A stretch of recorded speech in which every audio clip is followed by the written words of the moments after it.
It is a strong victory Monday today, boys. Let's fucking go. Where's the energy? Where's the energy? A lot of stuff to talk about. Number one, we have on Spencer Lee. He'll be the interview guest here in a little bit. We got to get through some current events and some current topics first. So we had to eat a little bit of an L last week. It was tough. Nobody knows what the dudes went through. It's always ball first over the podcast. As the boys bounce back in week 2 against Seattle, we needed this win bad. Vegas Raiders were 2-0. For people like, oh, you're just picking the teams that you played for. Like, okay, sick. You can't do that. Spencer Lee's a 3-time national champion, 2-time Big Ten Wrestler of the Year, James E. Sullivan Award winner. That's the best athlete in America. I never thought that there was anyone better than me ever. You only had one actual torn ACL at the moment. My right knee's still torn. You didn't get it fixed? No, I never got it fixed. What the fuck, dude? Were you ever in pain when all this stuff was happening? I literally lived in Carver Hawkeye Arena for almost 9 hours a day. Welcome to another episode of Bussin with the Boys. I am your host, Will Compton. It is a strong victory Monday today, boys. Let's fucking go. Where's the energy? Where's the energy? There are no moral victories. There are no moral victories, but the Nebraska boys played their ass off this weekend. But hey, there's no moral victories. Other than that, though, we swept. We swept it all. Washington football team, dub. Tennessee Titans, dub. Vegas Raiders were 2-0. And it was my birthday. So it's just been a great weekend all around outside of the Nebraska game, which we'll get into. Before we get into everything, this episode is always brought to you by the greatest truck brand in all of the world, the Chevy Silverado, the strongest, most advanced Silverado ever. The Silverado is strong, advanced, dependable, hardworking, gritty, and all the things we talk about every week. The design is big, bold, and commanding. This truck turns heads. It's Monday right now, and everybody in Nashville knows how hard it's been raining all damn day. And the Chevy Silverado doesn't bat an eye. Everyone else is swerving out there, kind of getting caught in the water a little bit, sliding a little bit. Not the Chevy Silverado. Why? Because it's dependable, and you can rely on that thing. A partner with grit and determination, anything is possible. And the Silverado is a partner in that it's used for tailgating, hauling, whether it's a new big screen TV, tailgate equipment, whatever the case may be, towing boats, RV trailers, towing the bus. Off-roading, moving day, and like I said, driving in the rain, helping out your friend or family member. Garrett, you remember that. Road trips. Go to a Chevy dealership near you. Let them know that the boys sent you. Personally, the boy I used, Freeland Chevrolet, right out here in Nashville. If you go to Freeland and you let them know, you let those boys know, hey, Will Compton, the boy, he sent me. You might get a little something extra. I can't tell you what it is. It's up to them. But you might get a little something thrown in there for you. So enjoy a little weekend day before the big game and go get your Chevy Silverado at any car dealership near you.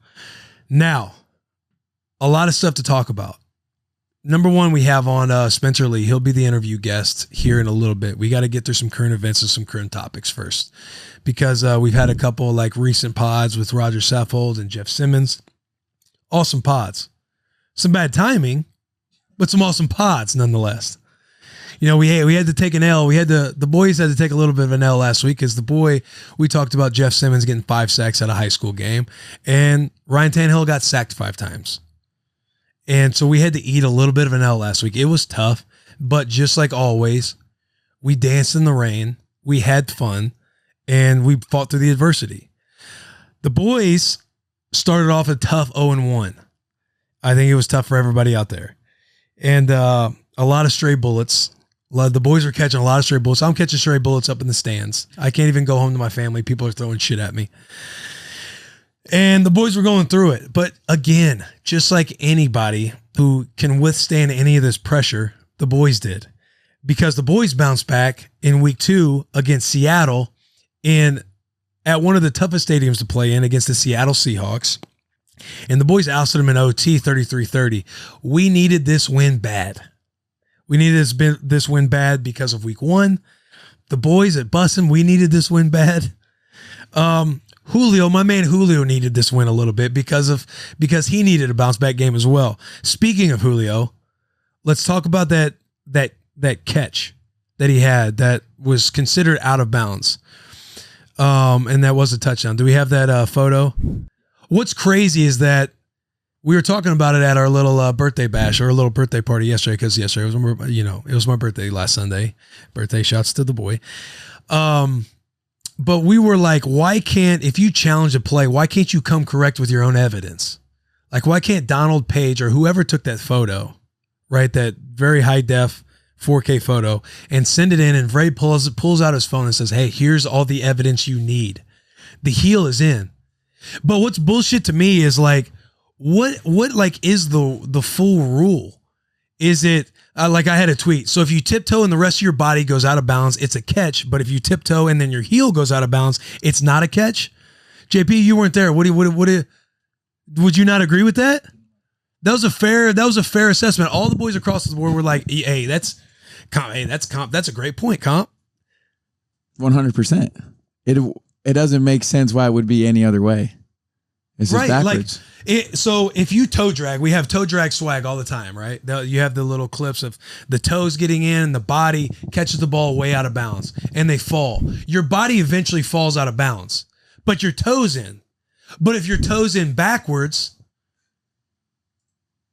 the rest of your body still has to fall out of bounds. Your heel's a part of your body. Like, if your toe is in, why is that not a catch?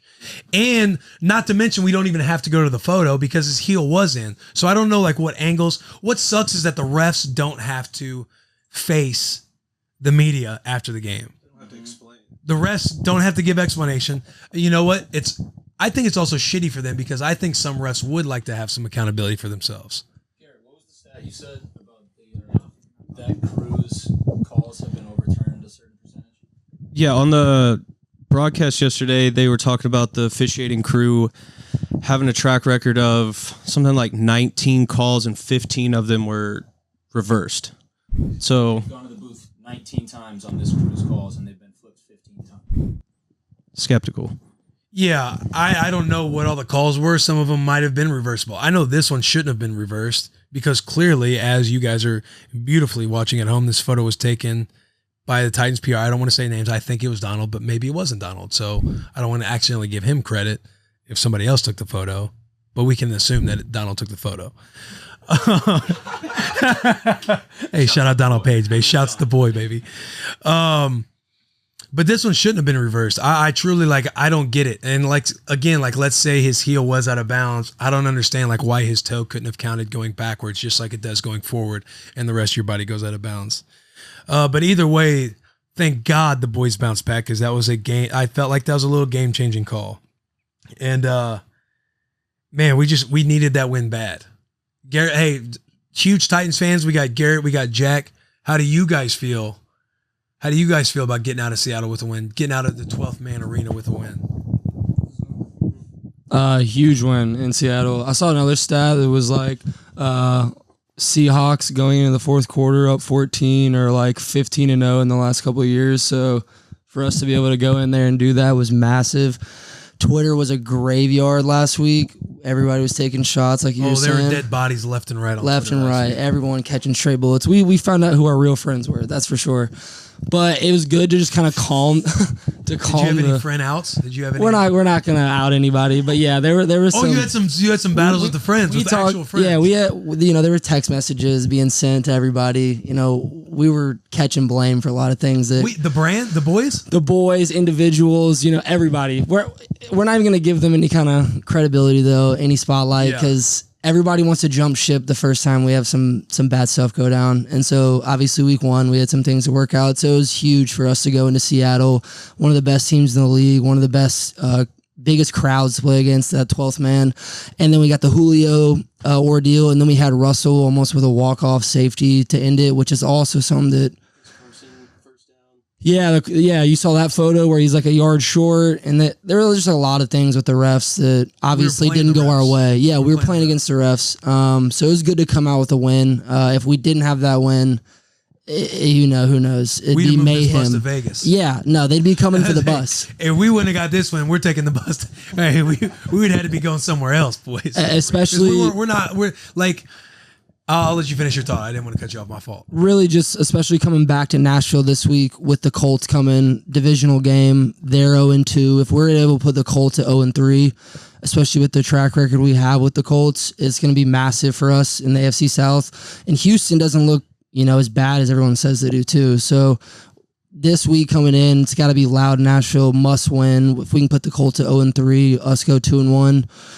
We got, a lot of that. The naysayers on Twitter talking a lot of shit to us. I think that'll kind of fizzle out. So I just don't understand the shit talking by the people on Twitter, especially if you're a fan of I saw somebody say, because I said credit to everybody for, I forget what I said. I said like credit to everybody for staying, staying even keel or staying composed throughout the week. And somebody's like, oh, if you didn't have emotions, then you're not a Titans fan. It's like, well, what kind of bullshit is that? So if your wife pisses you off and you don't hit her, that means you don't love her? You know what I mean? You don't get mad, huh? Great analogy. I know exactly what you mean. Yeah. But I'm just saying, if you don't get like pissed off and like cuss out your significant other if they piss you off, like, oh, baby, that just means I love you. Like, what kind of dumb shit is that? It's like some high school relationship shit. It just means I care about you that much. Right. Yeah. I just don't like, I get it. We started off 0-1 and it was a bad 0-1. Now we bounced back now and everybody's like, oh yeah, it was great to see that. I'm glad they bounced back like they were in charge. Like, yeah, they better have, or they would have had to meet me type of thing. Like everybody kind of talks that way. And another thing too is like people taking shots, and I get it. You want to take shots at Bussin because for whatever reason, whether you hate on the boys, you got a little jealousy or envy, with the media people out there. Taylor definitely runs the Twitter account too. That's why they're here. Yeah, people did catch us because Taylor runs our Twitter account. Right. Taylor runs the Bussin with the Boys Twitter account. Yep. So they're right. Like Taylor, like he clearly has priorities, blah, blah, blah, this and that.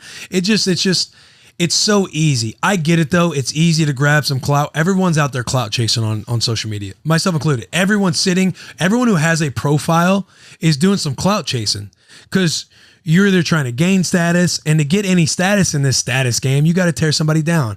Bussin' with the Boys is an easy plug because the boy, I don't even want to say juggles both because he doesn't even really juggle. I know I was really double and triple downing against old Portnoy on saying like juggling both things, but you got to be careful saying that because people think he prioritizes Bussin' with the Boys over playing football. And everyone who listens and knows anyway, I'm not even preaching to a new choir because our audience is fucking tier 1. We got a bunch of day ones out there. Everyone knows that the boy's focused on ball right now. And yeah, I know that the boy was going through it after that game. Like who doesn't? Like you come off, you have the couple years, and number one, the boy's hard on himself for not having a healthy year last year. He tore his ACL last year because he was on pace to, be part of the 2K season. Hopefully, get that rushing title with Derrick Henry or get that rushing record with the boys. Getting back to his Pro Bowl-esque play by after he had the PED year the year before because he got popped for PEDs. Finished strong and the boys went to the AFC Championship, but the boy was really like down that he didn't get to complete his year last year. So he tears his ACL and he comes back after a long year of just living. Number one, he wanted to come back from the ACL fast like everybody does when they want to come back from an injury. So as he's learned with the ACL in a big surgery like an ACL procedure, you realize like, you kind of have to, you got to give yourself some grace and realize like you're only going to come back as fast as your body allows you to.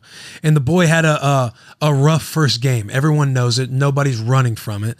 Like the boy had a tough first game. All the boys had a tough first game, but everyone acts like his priorities are messed up and that his focus is out of whack and that he's changed everything up. Like you see the tweets out there. Oh, he looks like a podcaster and this and that because it's just an easy jab to throw. But, yeah, the boy had a rough one, but it's like you got to give yourself some grace and realize you're not just going to come back and be like maybe you are. I don't want this to come off wrong, but you got to give yourself some empathy that it's just not going to happen overnight. Like you're not going to bounce back and everything's not going to be all there. He knows that and understands that. I'm more so giving context to everybody listening that's had all these opinions about the boy, that said X, Y, and Z, that they've said all this shit. Like nobody knows what the dudes went through. I've seen it. We had to take we had to go to Arizona to record some things. And like anytime that happens, it's always ball first over the podcast. And again, I know people know this is just to give some context because I know people like, oh, we should be saying something or we should have Chandler Jones on the bus and saying all this dumb shit. that people don't understand, like that people just aren't on the inside that knows what goes on. The boy understands what kind of game he had, and he's anxious and he's ready to get back out there. It sucked. He had another hiccup again. Like, you have a bad game. The first thing you want when you're a player and you have a bad game, you can't wait until you get to the next game to bounce back, because you know you're going to have a bounce back game. You can't wait to get the bad taste out of your mouth because you put some bad stuff on tape, and everyone hates watching themselves do bad shit on film. You think I enjoyed when Roger Saffold almost threw me in the stands? Yes, I can laugh at it and have fun with it, but I'm watching that game and I'm like, motherfucker, I hate that I have that bad shit on tape. When KB caught that ball, yeah. Could I covered it any better? Probably not. But I want to make that play because you don't want to look bad on tape. You don't want people to have shit that has all the petty stuff. I go back and forth and have fun with it and embrace and do all the bullshit with it. But you hate putting bad shit on tape. And my coach, that after I played the Titans in Oakland, that next week, somebody got cut. Preston Brown got cut. He didn't even play that bad. We all play bad. I'm not saying that bad like he played bad and deserved it. But the coach literally looked me in the face and goes, Will, you think you played good enough for Preston to get cut just now? And I had to look at him and be like, no, because I knew I played shitty. Again, mind you, this was when KB called that ball on me. Roger threw me in the stands, like, had a bad outing, had a bad day, laid up, sleepless nights. Like, I can't wait to get to the next game to get this bad taste out of my mouth. That's all it is. That's all it is when you have a bad game. Like, the Titans knew, all the boys knew, like, they weren't the same team that they put on film on week one. It's just, you got to get back, have some accountability, have some optimism going into the next week, and you bounce back. That's what you do. You don't dwell and make excuses like, a lot of Twitter does and a lot of people that are down bad do. You dwell in the situation. You don't see the big picture for what it is. Though the ones who get over it, like the Titans did, you have accountability, you have optimism. I know the boy wanted to bounce back this week, and again, he hyperextended his knee. We have the clip that people saw that, you're again anxious to get back out there and restart. Like, hey, let's put week one behind us. Let's go into week two. Then you hyperextend your knee. So you can only imagine with the boy, like, it just fucking sucks. But like we always say, like we like to say to each other, like, hey, nobody's coming to save you. The boy knows, and I know he'll be ready to go. I know I'm talking about him a lot, and I'm kind of like, I feel like, do I sound like I'm speaking for him? No, I don't think so. Okay, I don't want to speak for him. There's so many different types of red tape and stuff that you want to step around to make sure you don't fucking mess up, so people have fucking clips and shit like that for it. But that's just giving you guys context on the situation, because the people who talk about the podcast and the stuff, anything other than football, just have no clue the lifestyle that the boy actually lives and what he goes through on a daily basis and what that entire team does, because everybody was calling for everybody's head after that first game. Moving on, the Raiders are 2-0. We got some heat cooking up for the boys too. Like, I learned after week one, I can't just ride this wave. I can't just ride this roller coaster. The boy's got to. He's got to look into what's best for his family, for his, for my skin out there on social media. I got to look out for what's best for the boy. I got to stay safe out there. So I'm gonna hop on. You got to hop on the bandwagons of the teams you play for. People are like, oh, you're just picking the teams that you played for. Like, okay, sick. You can't do that. Like, you know what I mean? Like, dude's just like mad because I get to go. Oh, the Raiders. I know a lot of those boys. Let me just go out in the woodworking and pick the Raiders. But we got some merch cooking up for the Raiders fans, for the tier ones. Them Raider tier ones that we got on this pod, baby. We love you, and we're making some hot merch that you guys are going to be able to pick up. It might be out already. And if not, probably come out tonight, maybe tomorrow, maybe Friday. Just like with our Spooktober shirts, which you guys are crushing, by the way. Those things are heaters. I'm wearing one right now. This is my favorite one, the White Crew. But the face ones, what do we call them? The caricature? The self-portrait ones? Yeah, the Spooktober 3s. That's a banger. The self-portraits? Yeah, Jelly Roll is Jelly Roll. The best. But our Spooktober merch is out. We're going to have some fun stuff in the works for Spooktober. But you can get our merch. Obviously, you guys know where. store.barstoolsports.com. All of our merch is out there. But yeah, we got some stuff cooking up for the Raiders. We might get some stuff going. You know what I like? I like being able to watch the boys of Nebraska now. I like being able to have my Saturdays free to watch the boys of Nebraska. We were down bad. And there are no moral victories. I'm going to keep saying it. There's no moral victories. But the boys played their ass off against Oklahoma. I'm stoked for them to build off of this. Number one, they should have beat Oklahoma. Jack, what's so funny? I'm just invested with you because we've talked about it. Because I'm a Tennessee fan. I feel like Tennessee, Nebraska, the Michigans, we're all in the same boat. Yeah. Where it's like we're historic programs, but the last decade have been shitty. That's another way to put it. So like I feel like I'm living like an alternate reality through you with Nebraska as Tennessee. And so it's just like I for all of us, baby, I want us all to be winning. I love that. I love you threw baby in there too. But hey, I'm telling you, man, Alex, you didn't get to watch the game, did you? No, I just saw you on Twitter. If the boys make the field goals, and I don't know what to do. I don't want to attack the kid. He's just a kid. He's just a boy. Mm-hmm. I know he's going through some tough shit, the kicker. But when we make those kicks, if we make those field goals and that extra point, because you got to remember, the extra point got taken back to the house for an extra 2 points. That was a 3-point swing right there on an extra point after putting up a good tutty. And we make those kicks and that extra point, we're winning the game. Like we're beating number 3 Oklahoma. We're storming the field because the rivalry's back. And don't you remember back earlier in the offseason, Oklahoma was trying to back out of the game against Nebraska. Yeah. They weren't trying to play the boys. Right. The boys were like, no, we got to keep this game alive. We're playing these guys. So Oklahoma tried backing out. They play the game. They get lucky. They beat us because we beat ourselves. In the first drive, too, mind you, we had to settle for a field goal. Fortunately, we made that one. But we had 4 or 5 penalties in the first drive. We don't get those penalties, we're probably going to score a touchdown and put the game even more out of reach. We should have been up like 16-7 at halftime. And then you probably run away with it 34-14 at the end of the game. I can't even keep the straight face anymore. Like just talk so much nonsense. Talk so much nonsense. But no, for real, I was like optimistic after that game. I felt like the boys started off. We lost to Illinois. We kind of, we made Make-A-Wish happen for Illinois, and I'm happy about that. I take a lot of pride in being charitable. But I thought we were down bad a little bit. Who do they have next week? But the boys. I almost said bounce back against Oklahoma. They put up a good fight out there. There are no moral victories though. This next week, we got Michigan State. What does that mean? I don't know what that means. You were like, who do they got next week? They got Michigan State. They got 20 Michigan State. I think that it's a very beatable Michigan State team. Very beatable. I don't know much about them, but I think they're very beatable. I can't go on and talk about what the schemes they do and everything else because I'm not an analyst. I think Michigan State's beatable. I know a lot of those defensive coaches over there, so maybe I need to kid up our offensive guys and talk about like what they run and shit like that because a lot of them are my old college coaches. And I was thinking about going back to the homecoming game. That's not this week? No, it's at Michigan State. The next home game is October 2nd against Northwestern. Oh, and then October 9th against Michigan. Ooh, maybe go and make an appearance at the Michigan game. See if Portnoy will get the college game day crew there. It would be like, hey, let's make a little deal out of Michigan, Nebraska. Michigan, were they? But it's Dave. He's all Michigan. Our boy's a strength coach there. Really? Yeah, Michigan. We might have to roll. Get the camera, see what kind of field passes we can get. Austin Winfrey. Say what's up to all the tier 1s out there, all the Nebraska fans listening. What'd you say, Garrett? I was just throwing our boy's name out there. A little shout out. Who was it? Austin Winfrey.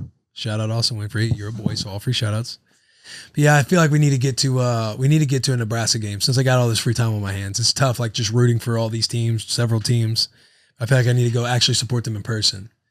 You know what I mean? Outside of just the tailgates, which by the way, we're gonna have another tailgate this weekend at Acme. Go to it.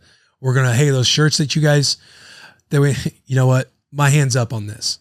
I promoted a shirt not long ago, and it was the boys shirt. Phenomenal. Great shirt. The Oiler colors, like, the shirt is a banger.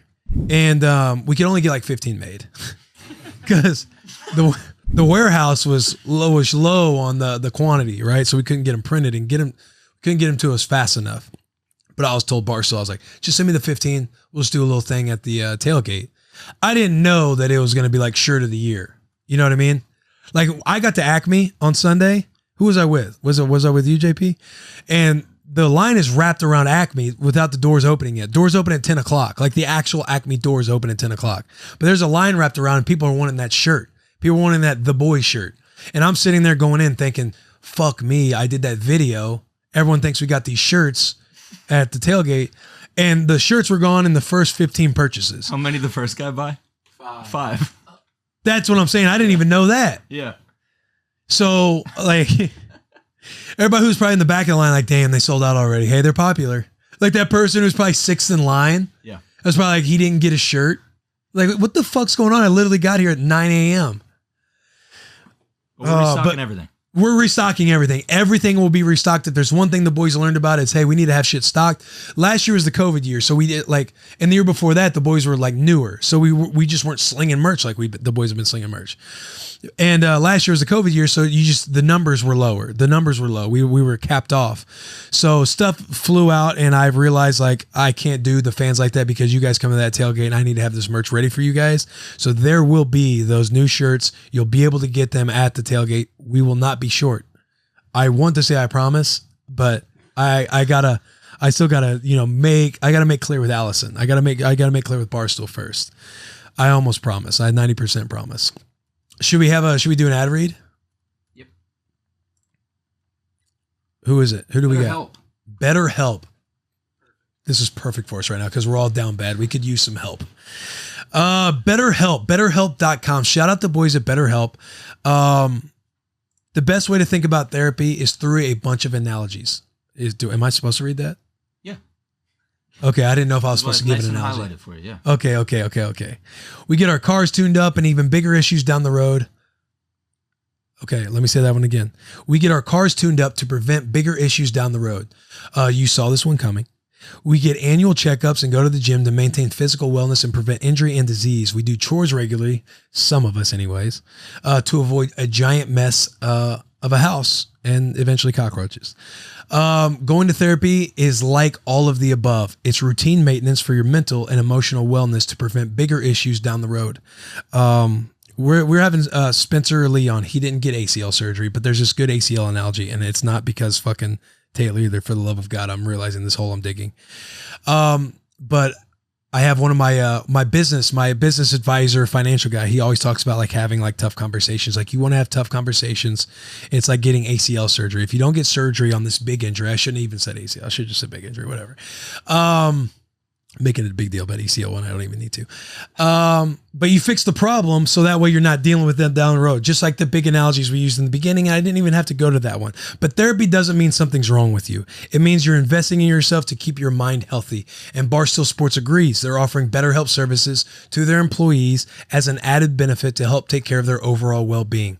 BetterHelp is customized online therapy that offers video, phone, and even live chat sessions with your therapist. So you don't even have to see anyone on camera if you don't want to. It's a much more affordable than in-person therapy, and you can start communicating with your therapist in under 48 hours. Why invest in everything else and not your mind? This podcast is sponsored by BetterHelp, and our listeners get 10% off their first month at betterhelp.com/bussin. That's BetterHelp.com/bussin. It's tough, boys. Spencer Lee. So we had Spencer Lee. He flew in from Iowa. He's an Iowa wrestler. He's making his way to the Mount Rushmore of wrestling, I feel like. There's a lot of talks out there, a lot of stories out there of the boy becoming one of the best wrestlers of all time if he locks in this Force Natty going in after this year, saying he goes undefeated. I'm putting a lot of pressure on the boy saying all that stuff. But he is Spencer Lee's a 3-time national champion. He's won all 3 years, going for his 4th in a row this year. A 2-time Dan Hodges Trophy winner. And for those who are football fans and not wrestling fans, the Dan Hodges Trophy is just like the Heisman. So he's a 2-time Heisman winner already. 2-time Big Ten Wrestler of the Year. James E. Sullivan Award winner. That's the best athlete in America. Was that this year? I believe it was last year, yeah. He's the kid who he went viral for talking about tearing his ACL. He tore his ACL in the Big Ten Championship. 8 days later, won the national title in the NCAAs on a torn ACL, not fixed.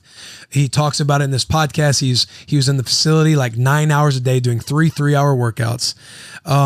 He's won 35 straight matches, outscoring his opponents 432 to just 42 damn points. That is insane. He's 75-5. What do you say? He lost twice his freshman year, 3 times his sophomore year. 3 sophomore, yeah. That's tough. 75-5, 15-0 at the NCAA championships. But this is an awesome interview. You guys are going to enjoy it. He's an Iowa wrestler. I know that is brutal. Trust me, it pains me, but we only want the best on the bus. And this boy lives up to that caliber. He's cut from a different cloth. The dude has some insane stories, but you guys are really going to like Spencer Lee. Rate, review. If you guys are watching right now on YouTube, please leave a comment in the real comments, not just the live chat. Love you guys in the live chat. You guys are doing phenomenal. But click X on the live chat, go to the real comments, leave a real comment for the day ones, for the tier ones, for the boys always and forever. Subscribe, get our merch. You guys know where it is. Yeah, here's the Spencer Lee interview. All right, Spencer Lee, appreciate you coming on the bus. Yeah, thanks for Sorry having me. if I get a little, I already feel too formal. Hey, welcome to the bus. So, you know, so your eligibility, I was looking up your stuff and I was getting confused because I'm like, it looks like he's wrestled for 4 years, but he's a 3-timer and I know he's going for a 4th. So explain like where your eligibility is at. Yeah, so the 1 year we competed the entire season, and so we had our Big Ten tournament, and then the next week or 2 weeks later would have been nationals, and 4 days before nationals they canceled NCAA tournament. So I did wrestle my 4th years, but with the COVID happening, they actually just gave us all another year if you weren't a senior already. So this last year didn't count towards eligibility. So I was technically a senior this year, but it didn't count towards my eligibility. So now I'm a super senior almost. I'm a 5th-year senior. So you just get to be a nightmare again. Yeah, I get one more year. Yeah, it's 1 more year. That's bad. That's bad research on my part. Knowing that because the spring athletics got canceled. Yeah. Because baseball did. Yeah, you guys definitely did. Damn. Okay, that makes sense. So I want to read. Do you have all of his accolades on here? Because it's too long of a list to even memorize and rattle off. I actually had your stuff pulled up. Dude, this shit's insane, man. The stuff that you've accomplished, and you know, look, I'm a football guy. Any wrestler fans that we accumulate by listening to this podcast, and all the Iowa faithful listening right now, like I'm a little ignorant now in the wrestling game. My brother, he went to Nebraska and wrestled, Yeah. so we're a wrestling family. But the stuff for anybody not familiar with wrestling, the dude that we have on the bus right now, number one, he was the kid who tore both of his ACLs and won the natty on 2 torn ACLs, right? Yeah, yeah. So we'll talk about that. We'll get fired up. Trust me, we got enough. The boys will be stroking your ego enough. But the dude is like, you're a 3-timer, right? Going for your 4th, which you would, if listen, I know Coach, what's Coach's name? Coach Brandt? Yeah, Coach Brands, yeah. Yeah, Coach Brands. They're twins too. Yep, Tom like Terry. They're ferocious. I visited there when I was getting recruited, and I'm sitting here thinking in my mind now I'm about to start talking about myself instead of Spencer Lee. I'd rather you talk about yourself. Yeah. So when we were going through the recruiting process, Cody, my brother Cody, he was a senior national champion coming out of high school. He was a stud. The boy Cody was a stud. And we did this unofficial recruiting trip where I went to Mizzou first, Nebraska, and Iowa, like all in the same week with my family. And Mizzou, all those 3 schools were also recruiting my brother Cody because they knew that I wanted to go to a school. Also Illinois. They knew I wanted to go to a school to where Cody could also wrestle there too. Mm-hmm. So when we went to Iowa, it was after the Nebraska visit. Nebraska was just, their facilities are insane. And then I go to Iowa. I know their football facilities are better now, George Kittle. I get it. They're better now. But back then it was like, it wasn't even close. It was black and white. Like I was like, yeah, these guys have no shot. But I knew the wrestling program, obviously I was like the greatest. Arguably Nebraska. But Talk about that. Yeah. But we went, I'm meeting the brothers, the Brands, dude. And dude, they're just fiery. Like wrestling, like is just a different world. You guys are all fucking crazy. Yeah. Like we would have wrestling bouts at parties in college when I was at Nebraska. You can speak on whatever you want to speak on. But the football team, we'd have all the boys together, and the football team would think that they could beat the wrestlers. I'm sure you've dealt with your fair share of guys who are heavier than you, thinking they can wrestle with you. And dudes would circle up outside in the front lawn. We're at a house party, right? We're circling up, putting the lights on the grass. People are circling up all around to make a little ring. And football players would go out there and wrestle these dudes. Me, I'm smart. I stood back because I knew what time it was. I knew what was going to happen. Dudes are getting hip tossed left and right. We got our, 125-pounder tossing our freaking 190-pound corner. Like it was our linebackers getting in there, getting tossed by like a 150, 157? Yeah, 157. 157-pounder just getting dummied. hey, Will, you going to get out there against Cody? Like, that's my brother. And it's like, fuck no, I'm getting out there against Cody. This fight, that would happen. Yeah, right? Brothers. And Mike Chandler came on one time. He hip tossed Blaine Gabbert. They said they did it at Mizzou. Have you ever wrestled a football player? Have they ever wanted to challenge you? Yeah, I've had a few joke around. But are you like? No, I don't deal with that. I'm not. You don't ever say let's scrap a little bit. No, I mean I might mess around like grabbing because a lot of the football players at Iowa they're wrestlers too. So like how wrestlers greet each other, they're always grabbing and messing around a little bit. You ever see wrestlers? You ever seen wrestlers? Wrestlers greet. You ever see wrestlers greet? We're just grabbing your arm or we're locking up behind you. You're picking a guy up. You guys start working hand control and shit. Fucking head tie it up. Dude, that's how wrestlers greet. It's like people look at you weird, but us like we're just naturally grabbing you, like no problem. Have you ever seen the football players in wrestling? Oh yeah, yeah. I watched one of our backup heavyweights kind of get launched by a football player. They were. Also, the football player won. Yeah, he did because he was a state champ in high school. Not to but they had wrestled in high school, and the wrestler obviously had won all their matchups. But I think they were a little gone. I think someone's a little too late in the night. Yeah, they're having some fun, and he got thrown. So I've seen that video a lot, and I'm not gonna name names. I don't want to make him feel bad. Oh, there's a video out there? Yeah, there's a video. Well, Alex, welcome to the Bussin with the Boys. He said, I don't know if you're gonna be able to find it. It was like a Snapchat video. Do you remember that Oklahoma video? What was was it a football player? It was a football player, and I believe a wrestler. Oh yeah, he was an MMA guy. Oh, okay. Awesome.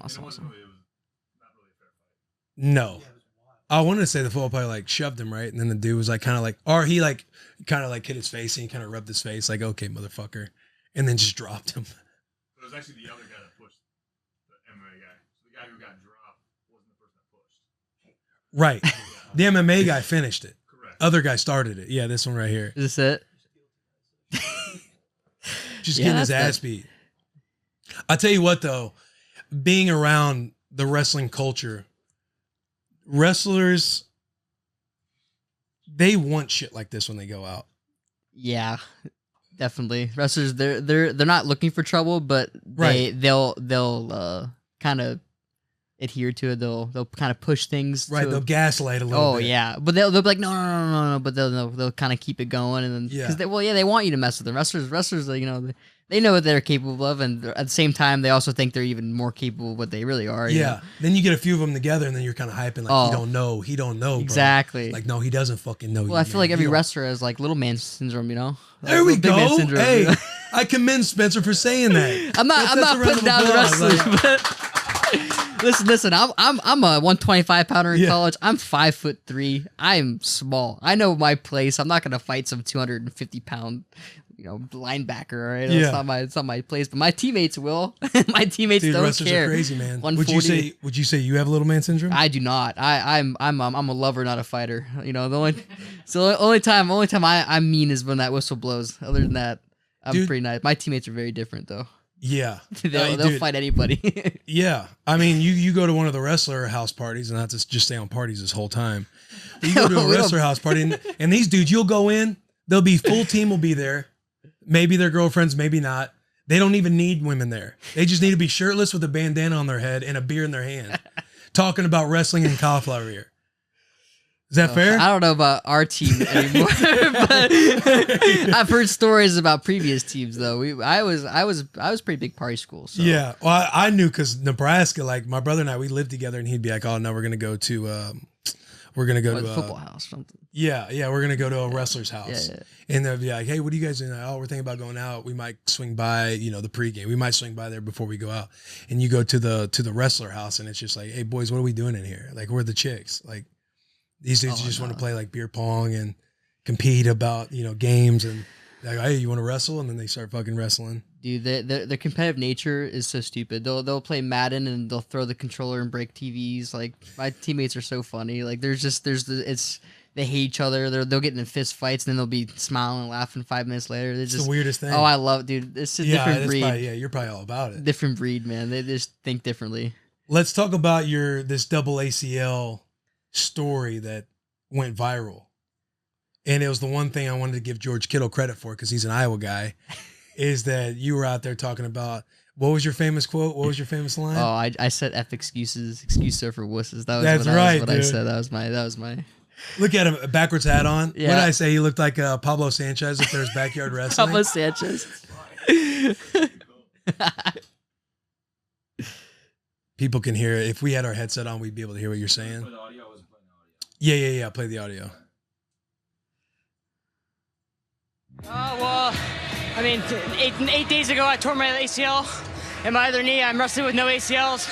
And, whatever, man. I didn't want to tell anyone because F excuses. Excuses are for wusses. And you know what? That was a tough turn for me. I could barely wrestle. I could barely shoot. I can't sprawl. But you know what? I believed in my coaching staff and everyone that believed in me. And here I am. So there you guys go. How did you handle the self-doubt? Well, I mean, there was no doubt. It was just, hey, no one else can do this but you. Are you My uncomfortable teammates listening to this? tell me no one can do this but you. I was just so fired up.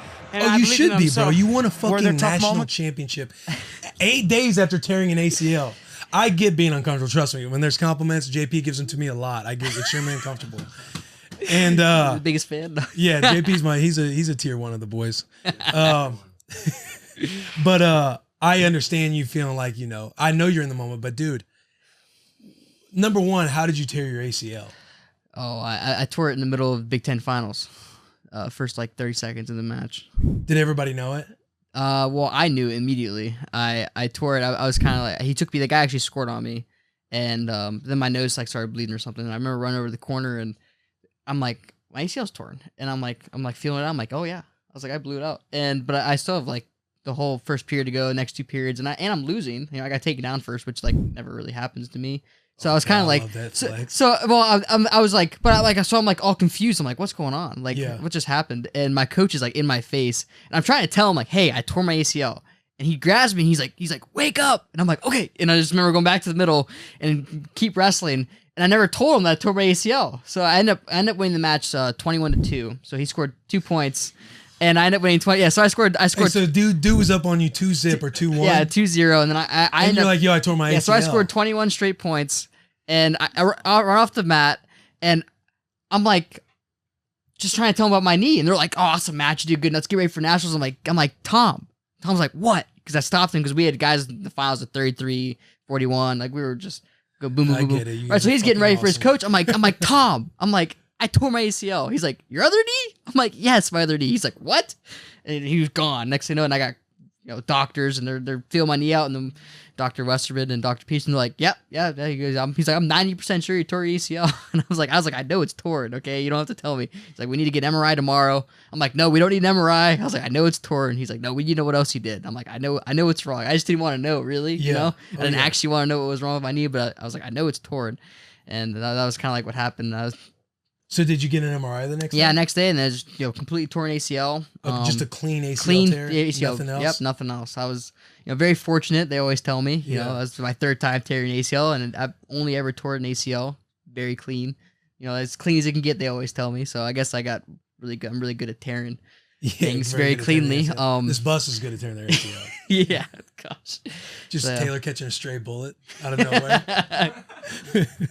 I hope not. Shout out Fight Camp. No free shout outs, Fight Camp. Have you ever wanted to learn how to box or kickbox from real fighters?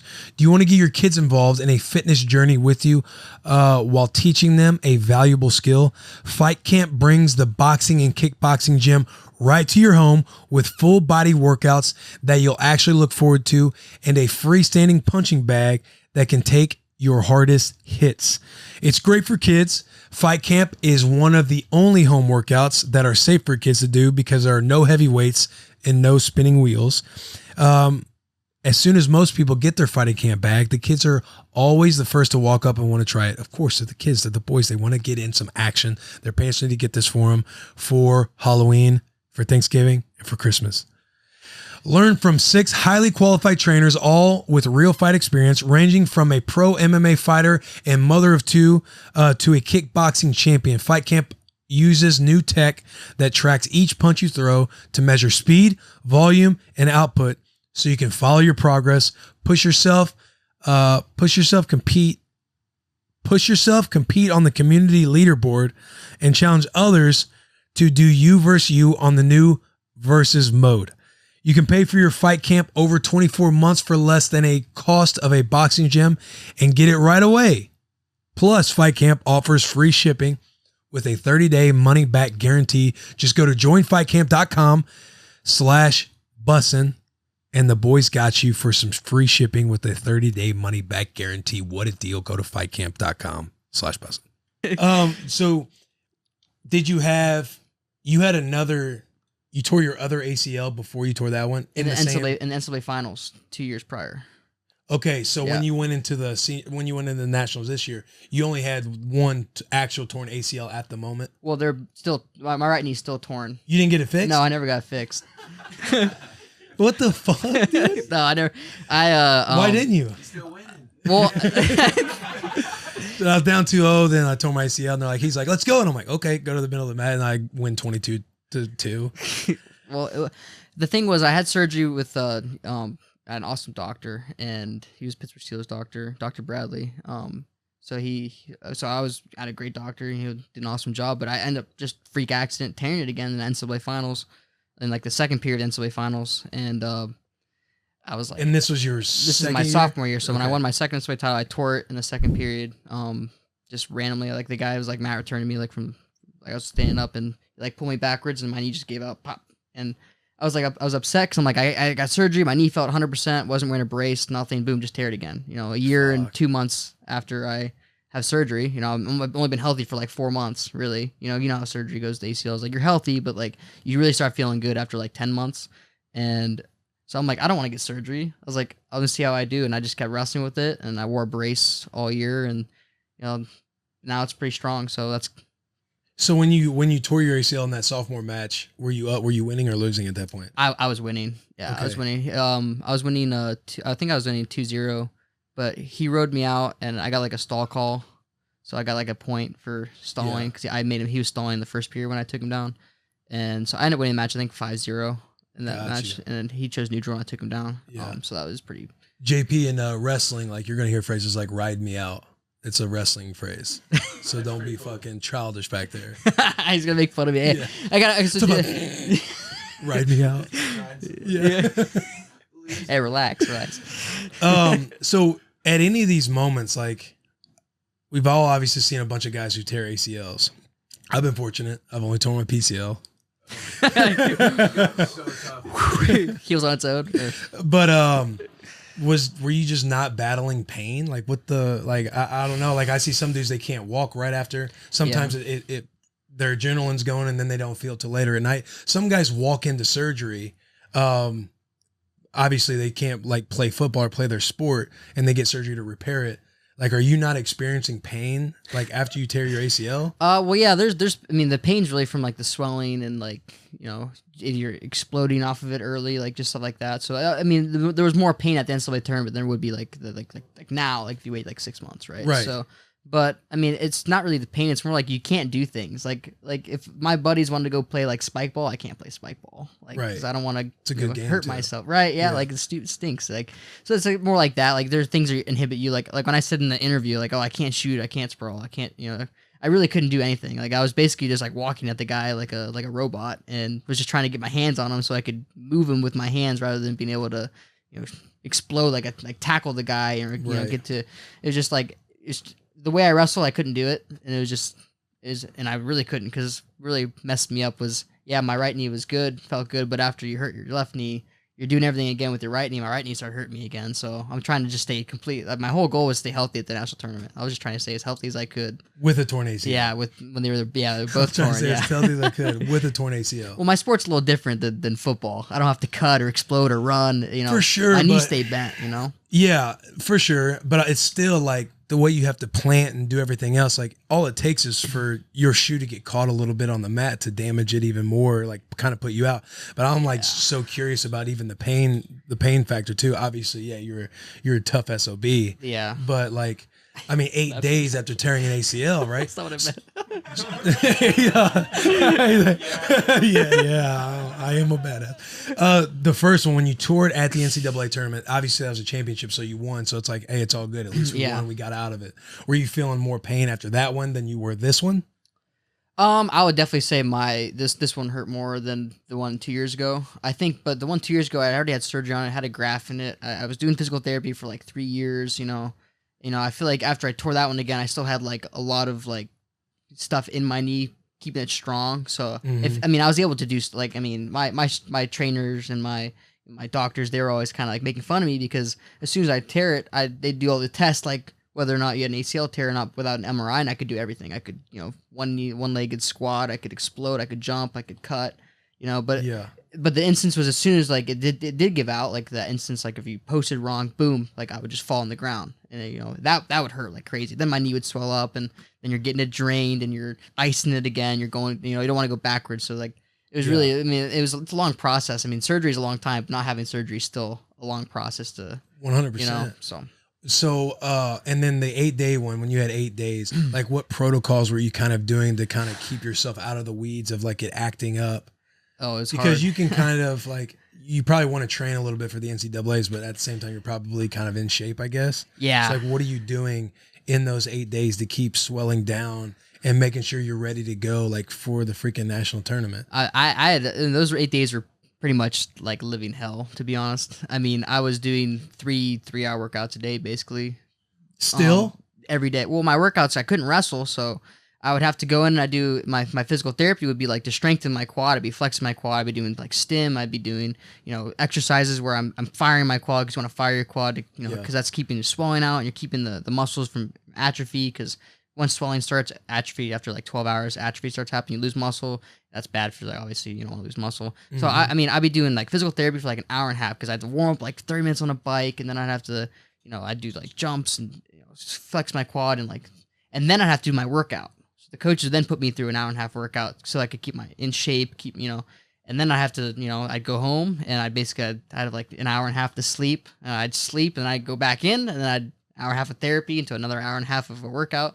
Then I have to go in at night for like my weight to keep my weight down because my weight's always really good. I'm not a big guy at my weight class, but for me it was really hard because you go from wrestling every day and being able to run because I ran a lot. I loved running. That was like my way to like keep my weight down, keep in shape. But now I can't run. Every step hurt to run. I couldn't run a treadmill to save my life. So now I have to bike and I have to like aerodyne and I have to. For an hour and a half, and then I'd have to, I couldn't even jump rope. So like I had, arm row machines, everything, whatever it could do to like another hour and a half, and then I had to do physical therapy again with ice in my knee and stem and quad every day for like 8 days straight. Like I literally lived in Carver Hawkeye Arena like for like almost 9 hours a day, just trying to keep my knee from swelling and to keep in shape and to keep my weight down. Like it was just constant. Like, and my teammates are. They're like getting ready for national tournament, so they're tapering. They're not coming in as much. They're staying off the mat. So I'm in there 9 hours a day, and they're in there for like an hour and a half, 2 hours a day. So like it was just like they never saw that because I was always in at different times than everyone else because of COVID, and everything. So I was the only guy one of the 2 guys on my team who didn't get COVID. So I was actually trained at different times than everyone else because they were trying not so I wouldn't get COVID. That's the only way you lose, right? So I was just like, it was just like you're just in it. Yeah, dude. I didn't have time to do school. Like it was either sleep or do homework, and I chose sleep. We're not doing homework. Like, we got to win a natty. I was begging my teachers like, hey, just let me do my homework late, like please. Yeah, like, hey, student athlete. Like we're not trying to do homework, dude. We're trying to win championships. Well, school's important too, but you can look at the camera. I gotta say that, right? Hey, school's important. School's important, everybody. Yep. That's first thing, bro. Yeah, that's nuts, man.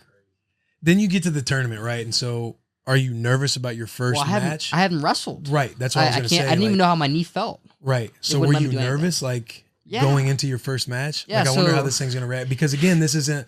You don't have the graft. You don't have the stuff that you rehabbed on your other ACL. Like this is a new ACL. Like nothing's happened to that leg.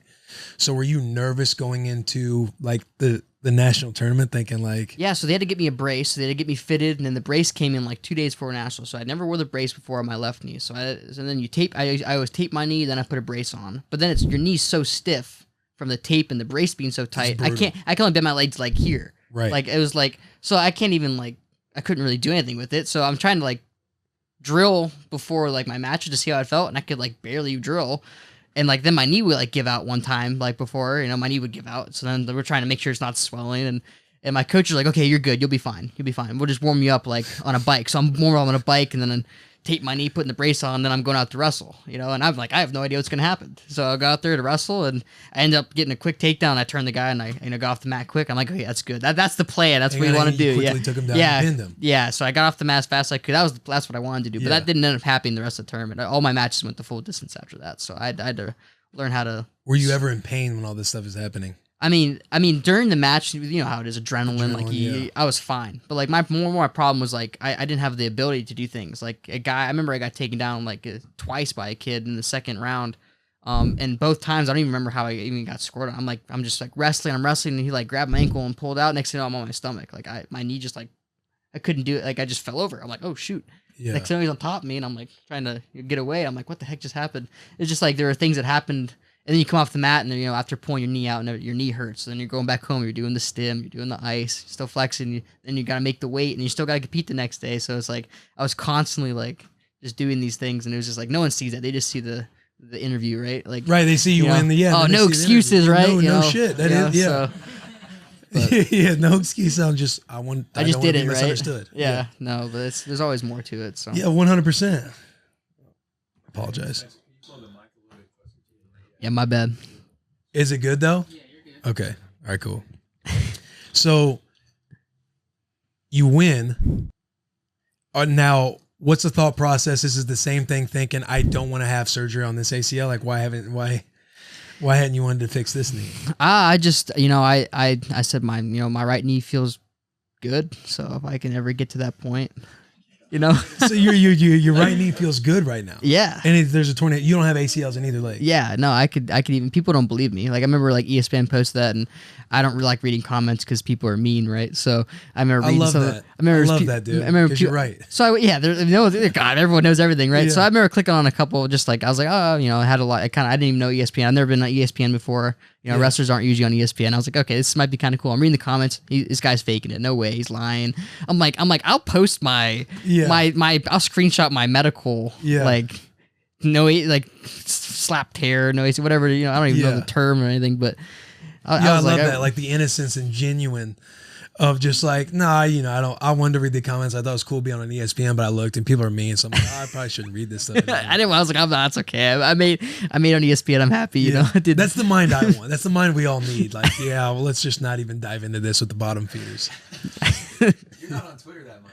No, I'm not on Twitter a whole lot. No, never. No, he's never on Twitter. I try to stay off there. I try to narrow vision. You know what I mean? Focus only. Yeah, bro. Like, knowing you have 2 torn ACLs right now and you're going into this year, you're not worried at all because apparently you feel good. Like, what are your goals? Like, you're obviously going for a 4th. You would be one of how many to have 4 national I'd be titles? the 5th. Of all time? Yeah, last 108 years. And that's in company with one of your own, Gable, right? No, Gable didn't win 4. Oh, Dan didn't get 4? No. I listened to him on Joe Rogan recently. He was awesome. I loved listening. My dad, like growing up with the wrestling, that was back when you had to buy all the VCR tapes. Yeah. The Dan Gable VCR tapes. You had to watch. But who is it? Cale Sanderson. Yeah, Cale Sanderson, Pat Smith, Logan Stieber, and Kyle Dake are the 4 4-timers. Yeah. Yeah.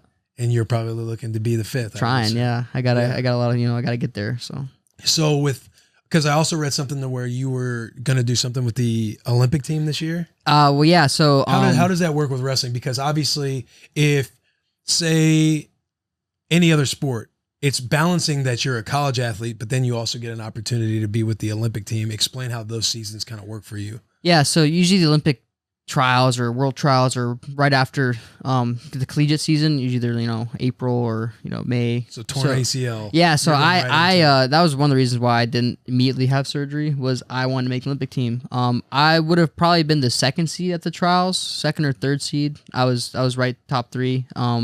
Because the 1 seed was the guy who's been on the team the previous years. Right. And the 2 seed would have either been me or another guy. So it would have depended on how the meeting would have gone. Mm-hmm. So I was right there. I think I'm, obviously you got to think you're the best wrestler in the world at all times. You can't, if you're saying you're not, then you're obviously lying to yourself. Lost. Yeah, exactly. And you're in the wrong sport, in my opinion. So, it's an individual sport. It's you versus one other guy. So, I was going to go and, last second we made a decision not to. I was pretty beat up after nationals. I I pretty much hurt everything in my knee without hurting everything in my knee, if that makes sense. So you basically strained like everything, all the ligaments and everything else. Yeah. But fortunately, you didn't tear. I didn't tear anything. Yeah. So I was like, I want to wrestle, and the coach was like, if it's your choice ultimately, you know, so you don't want to regret anything. And end of the day, I'm like, I don't even know if I could wrestle on the mat right now.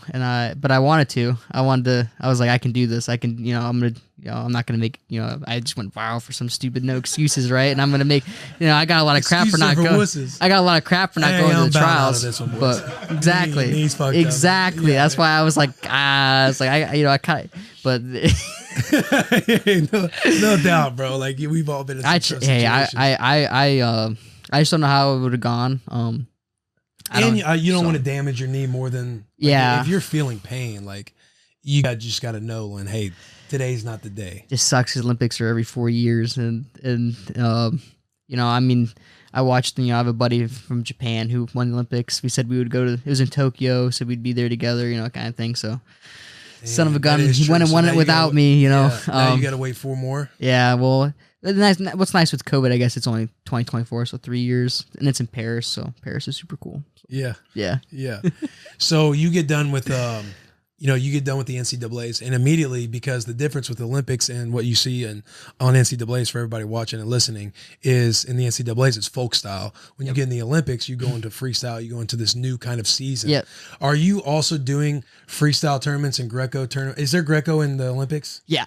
Are you doing these tournaments while also in the NCAA season, or do those seasons just happen immediately after the NCAAs are over? Yeah, well, I mean, folk style and freestyle are pretty similar. Like on your feet, you know, as you know, like when you guys are neutral. I mean, maybe people don't understand what I'm talking about, but basically they're very similar. Yeah, they're very similar. Like the styles, they're just rule changes. That's all I would say. They're just different rules, different scoring a little bit.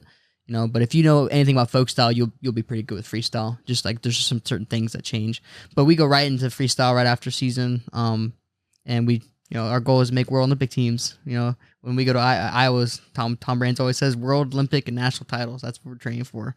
And that's so that's the plan. That's the goal. And yeah, we go into it, and then, you know, the World Championship Olympics usually are in like, I would say like August usually. So then goes right into college season right after. So it shows that you guys go all year round. Yeah, like there's no season of wrestling, and then you're kind of in the off season, like you're all year round. Yep, all the fucking time. Yeah, I'm training. Is worlds every 2 years?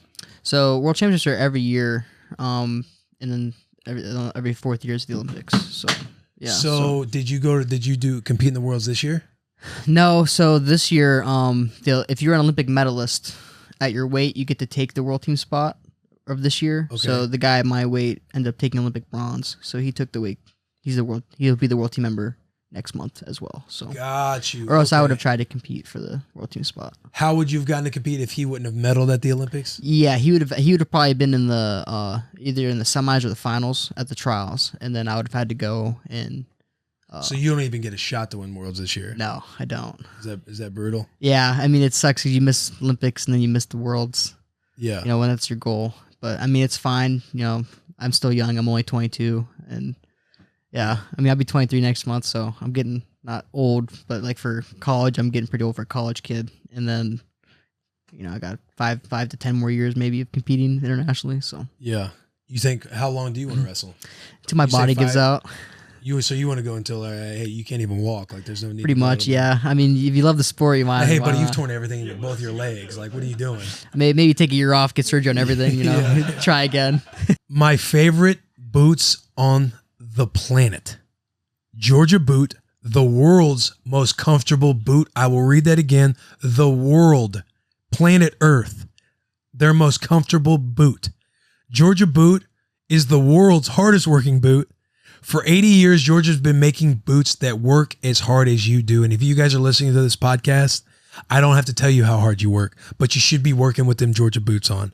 Tough enough for your job, cool enough for everything else. Georgia boot makes super good looking and super comfortable boots. So damn comfortable, you never want to take these boys off.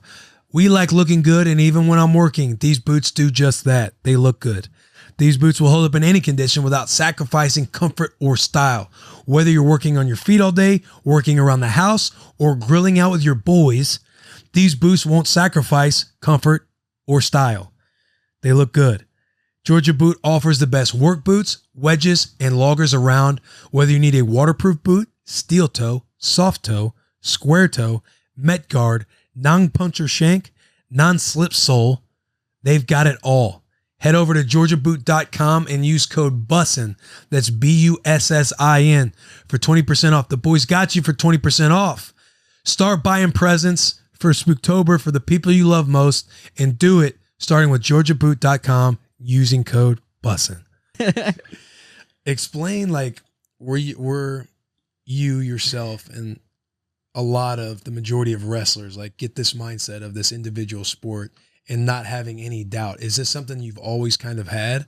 Or do you feel like there's been times throughout your career and your journey since being a little kid, since being a little pup, like growing up and just like kind of cultivating this mindset of I am the best?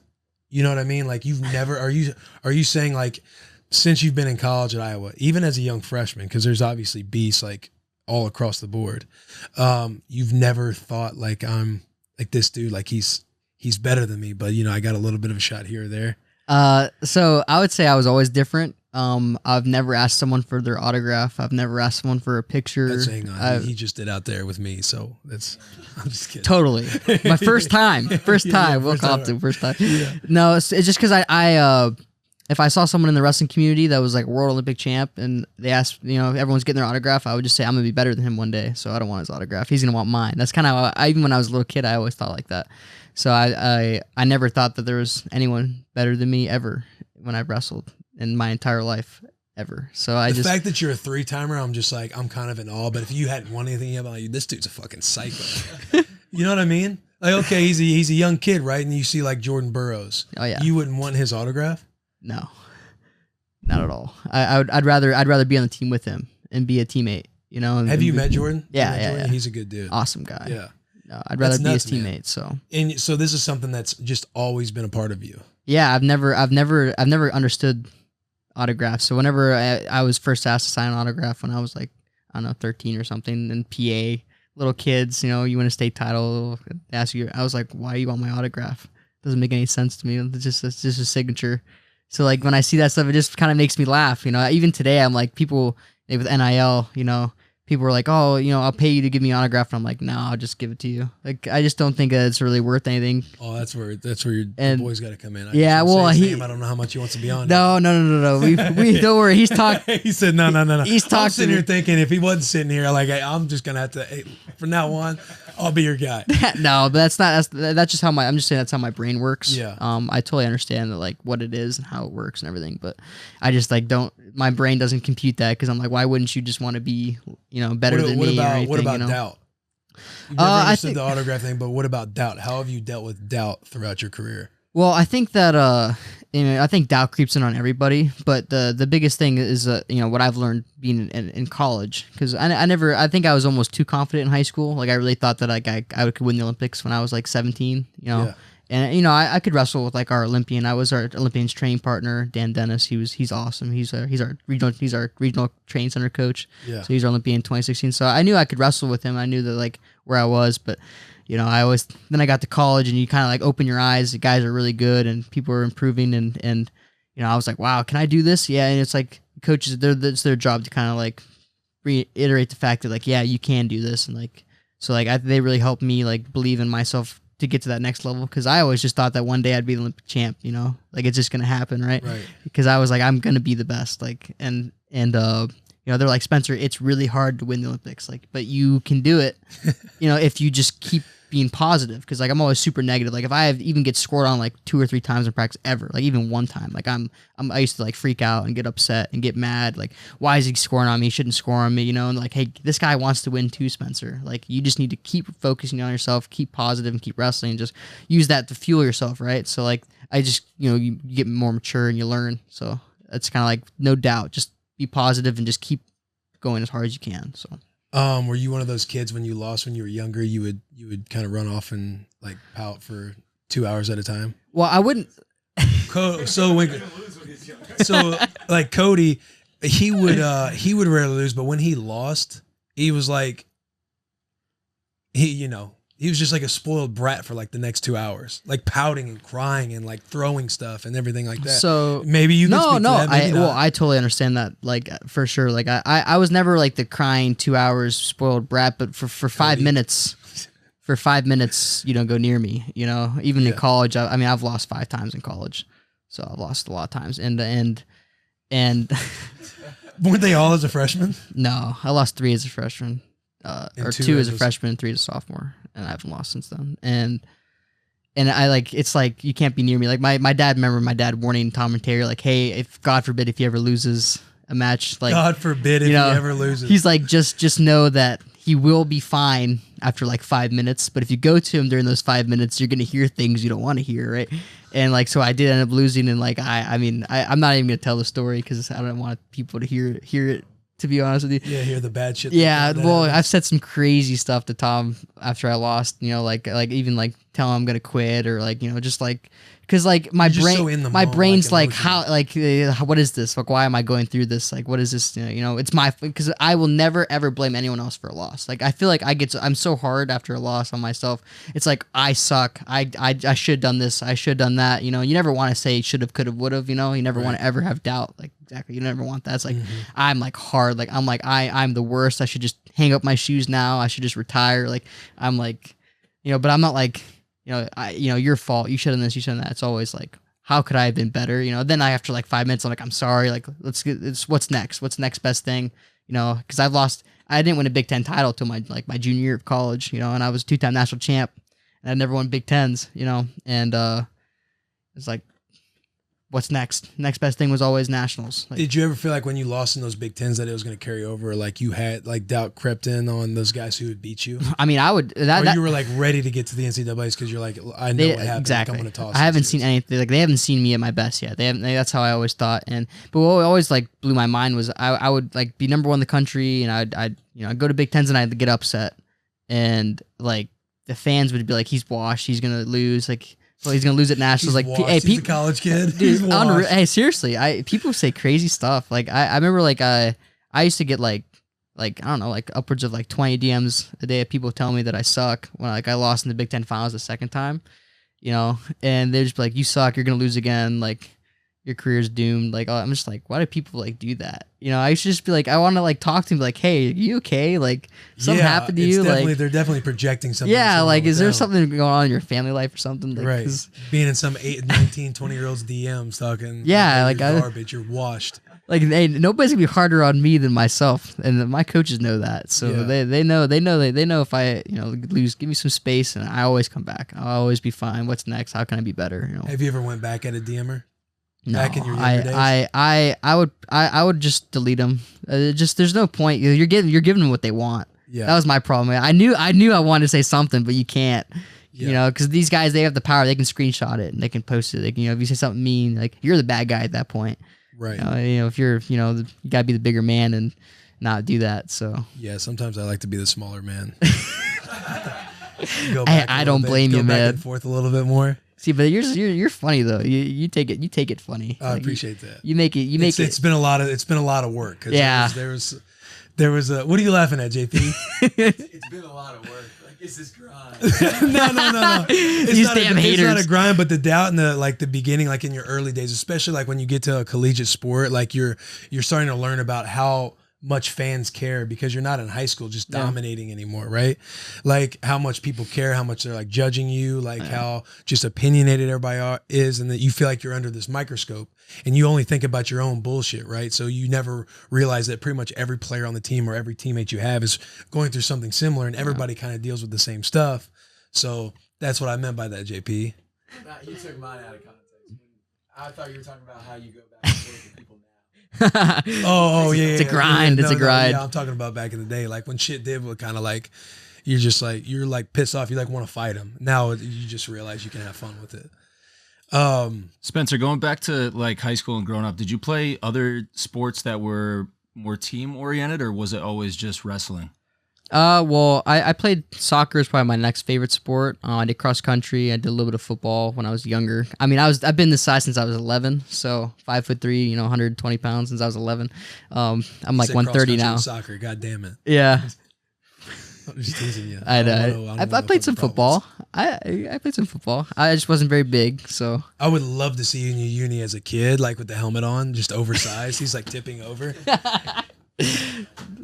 So funny. Yeah, but I loved other sports. When did you start going wrestling only? Well, so in 8th grade, I made we have age group world teams and world championships. So I made the cadet world team at 14 years old, and I went over to world championships, and it was in Zrenjanin, Serbia, and I ended up losing 2 matches there, and I was winning the match both times, and I kind of just like. I never really had to I always kind of killed everyone in freestyle in America. Those are my first 2 losses. I think I've only lost 3. Yeah, I've lost 3 times in freestyle in my life. And those two losses when I was 14. And I didn't really know what to do. I was like, I thought I would just kill everybody at the world championships. You know, seriously, that's just kind of what I thought. And then I was beating them pretty good, but I ended up kind of falling off, and they kind of came back both the matches. And so I was like, I can't be doing other sports. Like, if I want to be a world champion, the best of this, I have to only do wrestling. I can't put my time into other other baskets. And so I was like, Dad, I will never have that feeling again. Like, I will win worlds next year. So. Just what a savage. Being so obsessed with the sport, especially like wrestling. Like, is wrestling ever just? You don't want to do it for a certain period of time, or you just love it so much and want to do it so often that you're always ready to fucking. I think that's what makes someone manic, is when the sport never gets old. It's always how can I be better in this position, or how can I be in better shape? How can I help someone else even? I always just want to be involved in the sport somehow. But when I am not in the sport, then obviously it's okay. I play video games, and I try and be somewhat social. Not the most social person alive, but I'm always wrestling's my life, so it's what I do. It's I live it. I live and breathe it. So yeah, don't really get sick of it. It's nuts, man. I hated wrestling growing up.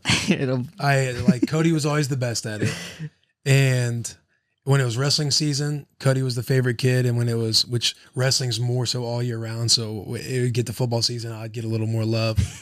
But I could never win state or nothing. I always got second, shit like that. And then I quit after my 7th grade year. Yeah. And had to wrestle again my junior year of high school because I didn't go out for the baseball team because I just wanted to do football all year round. And I had told my mom as a sophomore, I'll go out for baseball next year, because she was like, why aren't you doing more sports? Because I was doing every sport up until high school. And then I kind of just started to focus on football. And since I didn't go out for baseball, like I had said, my parents said I could either be grounded all winter or I could wrestle. Because my dad, it's like a wrestling family. My dad was all about wrestling. And, Cody now coaches with the Pearlers. He's part of the Pearler team where they travel and do all that stuff. And, I hated wrestling so much. I had to get threatened. You're either wrestling or you're grounded. You're debating it. Man, I wonder. I don't want to brag, but I qualified for state. Hey, there we go. Hey, after taking that many years off, that's pretty impressive. You were in Nebraska? I can roll around a little bit. Yeah, I played football in Nebraska. I didn't wrestle. I say, where'd you wrestle? Oh, where'd I grow up? Yeah. Missouri. Missouri. Okay, yeah, Missouri's a good state. Missouri was solid back then. Oh, yeah. Back then it was if I can remember, Cody being on Team Missouri, it was Missouri, Pennsylvania, New Jersey, Ohio. I mean, I was always in there. Where'd you grow up? Pennsylvania. Okay, yeah. Yeah. So Pennsylvania's always been a deadly yep. team. Yeah. But yeah, is that you? Is that you? Yeah, that's me.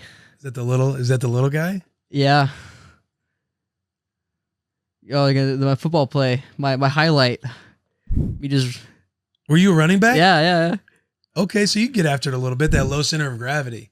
Yeah. My dad always swore by it. He's like, your pro agility is going to get better, and your low center of gravity, your balance, blah, blah, blah. I mean, fuck him for being right, but it was... It's brutal living this tall off the ground for 3 months out of the year. I hate running. Football players are all built for 6-7 seconds at a time. Wrestlers, you're these dudes are running for days at a time.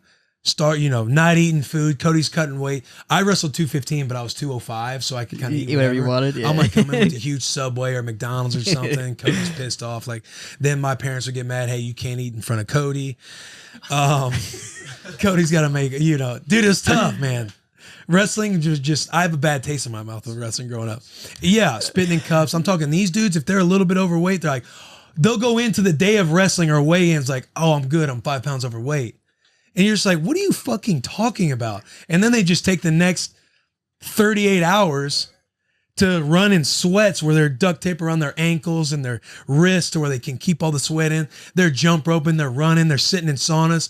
Oh, we didn't, not having a sauna, we would have to waste all of our hot water in our house because you would have to just shut the door, stuff towels at the bottom. You turn on just the hot water and could be sitting there in garbage bags, dude, to make weight. Because he wanted to wrestle, like ready to beat some dude's ass. And me, I'm thinking, maybe I can over under this guy. If I can hip him and toss him, I'll win. If not, he'll sink his hips and pin me and it'll be over. Like my day will be over. You're for the maker. I'm fucking eating chips and stuff. I lose, I go up. My mom's like, oh, don't sit next to me. She's the one mad. I'm like, fucking happens, Mom. I lost. It wasn't my best day. Spencer, you seen any crazy weight cut stuff? What's the craziest thing you've done? Me? So in 2016, I wrestled at 110 pounds. So think about that, you guys. 50 kilograms was the weight, and I weighed about 130. So I had to lose like 20 pounds. It took me like 6 months. I shook my body I was really this big.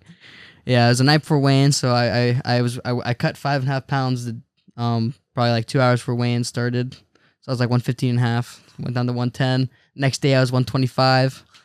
I was insane. Disgusting. They changed the rules for wrestling because there's no more day before weigh-ins now. It's 2 hours for international now because stuff like that. I mean, when I was in the Olympics in 2016 watching as a training partner, you see these guys, they're wrestling 65 kilos now, which is 143.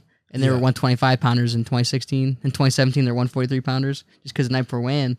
You make weight, you kill yourself, you lose sweat out 8 pounds, you're barely walking to the scale. Next day, boom, you're 10 over, 13 over, 14 over. Are you one of those dudes who are just not fun to be around when you're cutting weight like that? No, I keep my weight low all year round. I'm always constantly, basically, I guess you could say perpetually cutting weight, but for me, it's just like a lifestyle. I think cutting weight's a lifestyle. Like, I hate when I see guys who are 15, 20 over, and then they start cutting weight a month before season, and they're struggling, they're hurting, they're having bad practices. Like, no, I'd rather hurt, right now, 2 months, 3 months, 4 months, 5 months before season even starts than during season, because then you get it down, you feel good. So it's like an edge when your weight's always good. You never I have to feel like worry that's about probably it, the right way to do it. Yeah, high school kids do it wrong. That's why I'm laughing about the plastic bags and the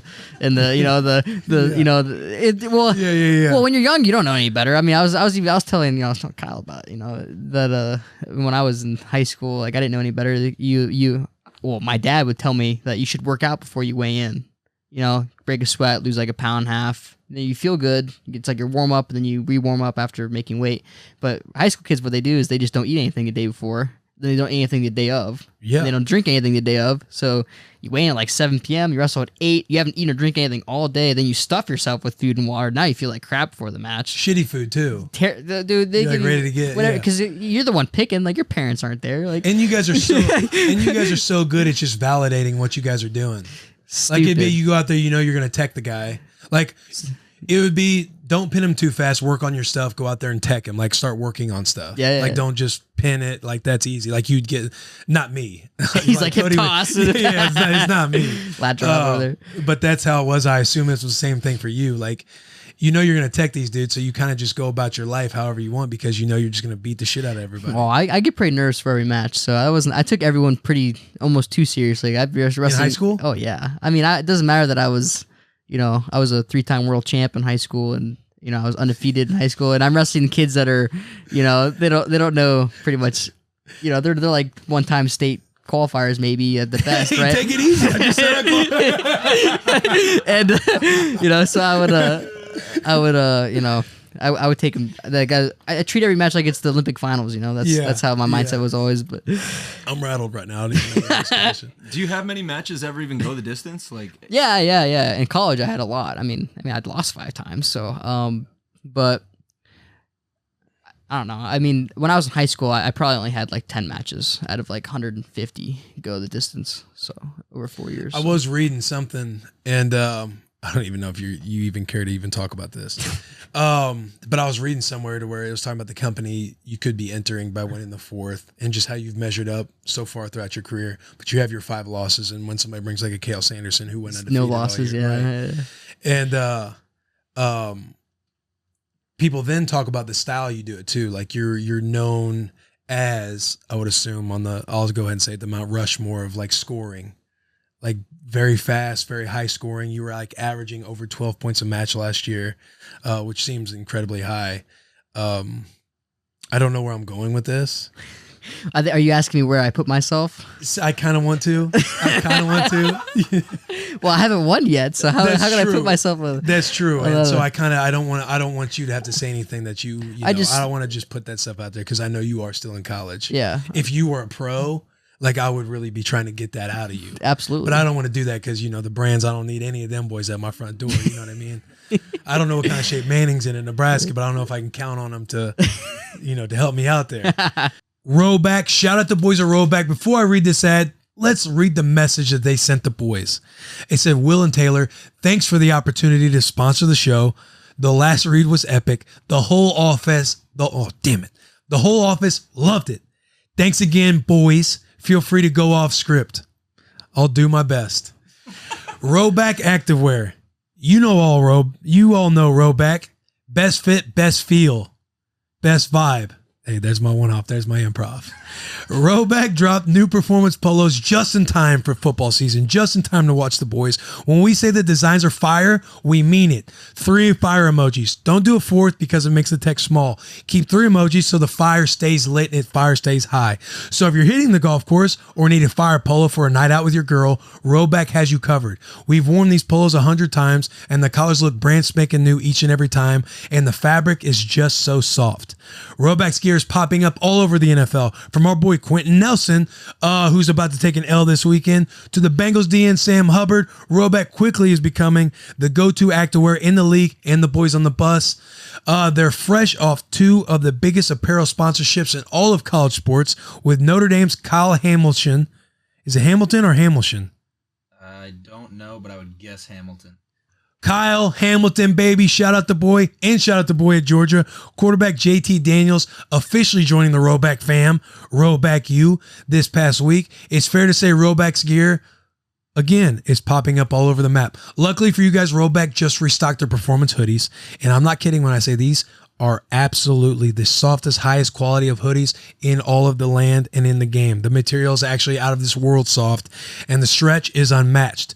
Nobody does hoodies like the boys at Rowback. So if you play football or you're a football fan, you wear Rowback. Simple as that. Use the code BUSSIN, BUSSIN, on rowback.com for a generous 20% off your first order. That's spelled Rowback, RHOBACK.com. 20% off your first order on all the polos, Q-zips, hoodies, and tees with code BUSSIN. Hop on the Rowback train, hop on the Rowback bus now because it's taking off, so go check them out at rowback.com. Do it for the boys, always and forever. But going in, obviously your clip goes viral and you now have a shirt because guys can now monetize your name, image, and likeness with the new NIL world. I assume you're a huge commodity in the NIL world because you're an Iowa wrestler. What has it been like with the NIL rules changing? And what did you initially think? And maybe you didn't think that much of it. But also another question I have is like, how has like it been handled in the university, like with your team with that stuff too? Because I would assume as excited as I was, we had hundreds of DMs ourselves. I know Barstool, you're a Barstool athlete as well, but I know they had several 100,000 people inquire and sign up for that. And all I can think of in my head was Coach Bo Pelini, our Nebraska coach at the time, would have had us in a team meeting talking about all these things. Like, take us through the transition going into this NIL world, how it affected you and how it's affected the coaching that's went into it. Yeah, I mean, it's a whole new world, man. I mean, you go from, not being able to make any money, you're being super careful. You got to be careful with camps. You got to tell them everything you make, everything. Now it's like, you tell them everything you make, but like you can pretty much monetize yourself in any kind of way that is seemed, allowed, like by the law of your state or, or your compliance office, everything goes through them. So yeah, I mean, I wasn't like expecting anything crazy, but like, I knew that like, after like my quote, I know everyone wanted a shirt from my quote, and I was like, whatever, I guess. Because at the time you couldn't put that on a quote. It was a viral moment happening. Yep. That's a prime example of, say, the NIL world is happening at that time. Yeah. Within those next few days, that shirt hits And you're capitalizing off of that moment that you had. Yeah, absolutely. Yeah, it would have been. I mean, that would have been like the best timing, of course. For sure. I mean, I didn't put a shirt out until like, July like 27th or something. Yeah. And that obviously happened in March. So. Did you sell a lot of shirts? Yeah, I mean, it was pretty. I mean, it's still kind of going on, and it's been really cool. I mean, Iowa fans are awesome. Like you probably don't like Iowa fans very much, but I don't like to give them credit just because I have this. I totally get battle it. with George. I totally get it. But you guys I do love have an incredible wrestling fan base. Yeah, it's unreal. I mean, have you ever been to a wrestling match in Carver Hawkeye Arena? No, not in the Iowa, not at the Iowa arena. But that shit is lit, dude. Like everybody in the stands yelling "two" and like arguing with the ref, and dude, it's unreal. A wrestling match is lit, dude. I mean, we averaged like 13,000 fans. Really, I'm sure at it's a like match for wrestling, and it holds 15,000 around there. So we almost sell it every time. Our fans are loud. They're into it. So it's Nebraska. We've sold out all of our stuff since like the '60s. The football games, stadium, right? Yeah. You guys get donors to buy the rest of the tickets up. Right? Oh, we're taking shots now. Now we're taking shots. I might have been the donor. Like, hey, I'll do it. Hey, we got a safe face here. I'm kidding. That's awesome. Back. I wasn't prepared for that. That was very good. You're on your toes right now.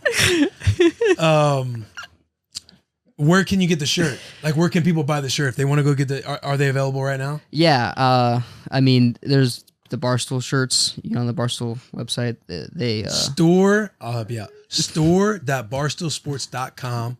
You can go. What category is it under? Searched. Come on now. Don't act like you don't know your way around that website. I didn't. Just all I remember was it was like on the front page when I looked it up the one time. So that's a that was a long time ago. We'll drop the link to where you guys, if you are Iowa fan, Spencer Lee fan, if you're about not having excuses, then you need to buy this shirt because my man's got an electric. That's a dope shirt. It's like it's got like a little it's got like it reminds me kind of like a WCW vibe. Yeah, it was pretty cool. Is that a weird? The shirt, the writing, no excuses. He's like, It reminds me of my Wolf tee from Walmart, but you're in the middle, and then you got like this nice. Go buy the shirt. Thank you, I appreciate it. But yeah, dude, like, how are you balancing the two? So is that something your coaches brought you guys in and talked about? Yeah, we had a lot of meetings with it. Our compliance talked to us a lot. We use an app called Influencer, and we have to report everything through there. There's a bunch of resources on there too that our compliance office is really big into. Like if you need help, like there's a lot of people you can go to. Because yeah, I mean, I try not to focus on. I'm not worried about like how much money can I make. It's just like these are awesome opportunities, and what's best for my brand, and how can I promote the sport of wrestling the best. Being ambassador of the sport, and at the same time, my main focus is winning. My 4th national title and winning every match this year, and being healthy, and it's not just about how much money can I make. Because I feel like people are so focused on like how much can I make, or how can I this opportunity to do signing here, or pictures here. Like I don't want to take time out of my day. That's the best kind of way to make money right there is have a shirt, have someone else make it for me, and be a Barstool athlete. Yeah, exactly. So that was that was the easiest way. I mean, sending, I was talking with Dave, which is super cool. No, he's awesome. I mean, how's he been with you? He was like, I mean, it was like I was like, is there someone else I could talk to that he's like, no, you're gonna work with me. I'm like, okay, like that sounds good. Yeah, well, that was like the coolest thing, So I was really like, kind of like blown away by how like easy that was, and how like down to earth it was, for that opportunity to happen. I mean, he was super into it. Yeah, so I understand what you're saying because I mean, clearly, number one, you're a 3-time NCAA. I don't think anyone questions where your brain would be at with monetizing and stuff like that. But it's also super interesting to be in a spot like you because athletes can now monetize their name, image, and likeness. And you're right. It's not beneficial to take time out of your day to go do signings unless it's something that's planned way in advance. Like the advice that I feel like I would give an athlete if they wanted to find ways to take advantage of it is having infrastructure that takes care of it while you can do what you want to do. Yep. Having your own shop. Obviously for you get to be a Barstool athlete and you get to be a credible one, like somebody who's a legend to be a Barstool athlete. What is this right here? Rudis. That's like the brand that I signed with. So it's like, oh, nice. Yeah. So it's a wrestling company built by wrestlers. So that's, and when I say legend and everything, I'm not saying that to like, You know, I'm saying that for everybody else. Like I'm saying that to people listening, like you are in a credible spot, and the benefits for you to do that is having this infrastructure behind you, so that way you can focus on wrestling, and not bend over backwards to try and figure out, okay, how do I make money now? Yeah, I definitely don't think you do that at all. Number one, you're in wrestling. It's not like it's the most financially beneficial sport out there, absolutely. but it's good to be an Iowa wrestler in these big schools, because whether it's national or even local, like I'm assuming you guys might get, your team might get benefited by somebody local eventually during the season with this NIL stuff. If you're a smart local business, it brands you guys behind that. But it's good to be like an Iowa wrestler, even though it's not the best, wrestling's not the best sport to be in, but being in your guys' shoes, like you guys can capitalize a little bit more than I feel like a lot of those other schools out there. Yeah, I mean, it's super awesome. I mean, that's what's really cool about like the you know the city, the fan base. Like, you know, we had an awesome, you know, Dan Gable era kind of like grew that image of us, and I mean, that's why we averaged the amount of fans at a wrestling match. I mean, when I first went to an Iowa wrestling match, it like blew my mind. You know. Yeah, when you think Iowa, you think wrestling. You don't think football. Yeah. Which, you know, we're at least, you know, we're trying. You know. I don't know when's last. You guys are doing well. Yeah, we're like number 5 in the country right now, right? Yeah, you guys are doing well. Yeah, I can hear the malice in his voice, but it's okay. You know? You guys are doing well. Yeah. Oh, it's a good Oklahoma close game, you know. But hey, we battled our asses off. Hey, it was a great game, actually. You know, I don't watch a lot of football all the time. We missed a couple field goals. We make those field goals and an extra point, we win the game. Yeah, which would have been a big upset. It would have been awesome for you guys. Yeah. So just do the woulda, shoulda, coulda. Yeah. Just play that game with them. We don't get all those penalties. Well, I do. I mean, I think wrestling is ingrained in Iowa. You know, right? Like every like small high school, it's like the wrestlers are like the cool kids. You know, like I remember like talking to even the Iowa kids. They're like really cool in high school. It's almost like they almost get like less cool when going into college unless they go to like Iowa. Yeah. Or like, you know, or Penn, you know, like big schools that are doing really well. It's like crazy. There's so like the Iowa State tournament for wrestling is like packed. Like there's not a seat to take in there. Like it's crazy. Yeah. Like people love it. Like schools will let their entire school out for like 3 days. No school just to go watch our wrestling state tournament. That's you know? insane. So like it's ingrained. Like, you know, so like then these kids they become wrestling fans, and you know then they go to Iowa wrestling duels, and then they, you know, everyone's watching. It's like a family event. People go there. It's like a way it's of like, life. Dude. Yeah. So it's like I think it's so when you're an Iowa wrestler like with NIL and stuff. Is, you know, I think there's an opportunities that might come just because you are right. Hawkeye. So I think that's super awesome. And not to mention, you guys don't get now, unless it's changed since I was playing, but you guys don't get full rides either. Wrestling? You might, or does wrestling get full? Oh, you get 9.9 scholarships. Correct.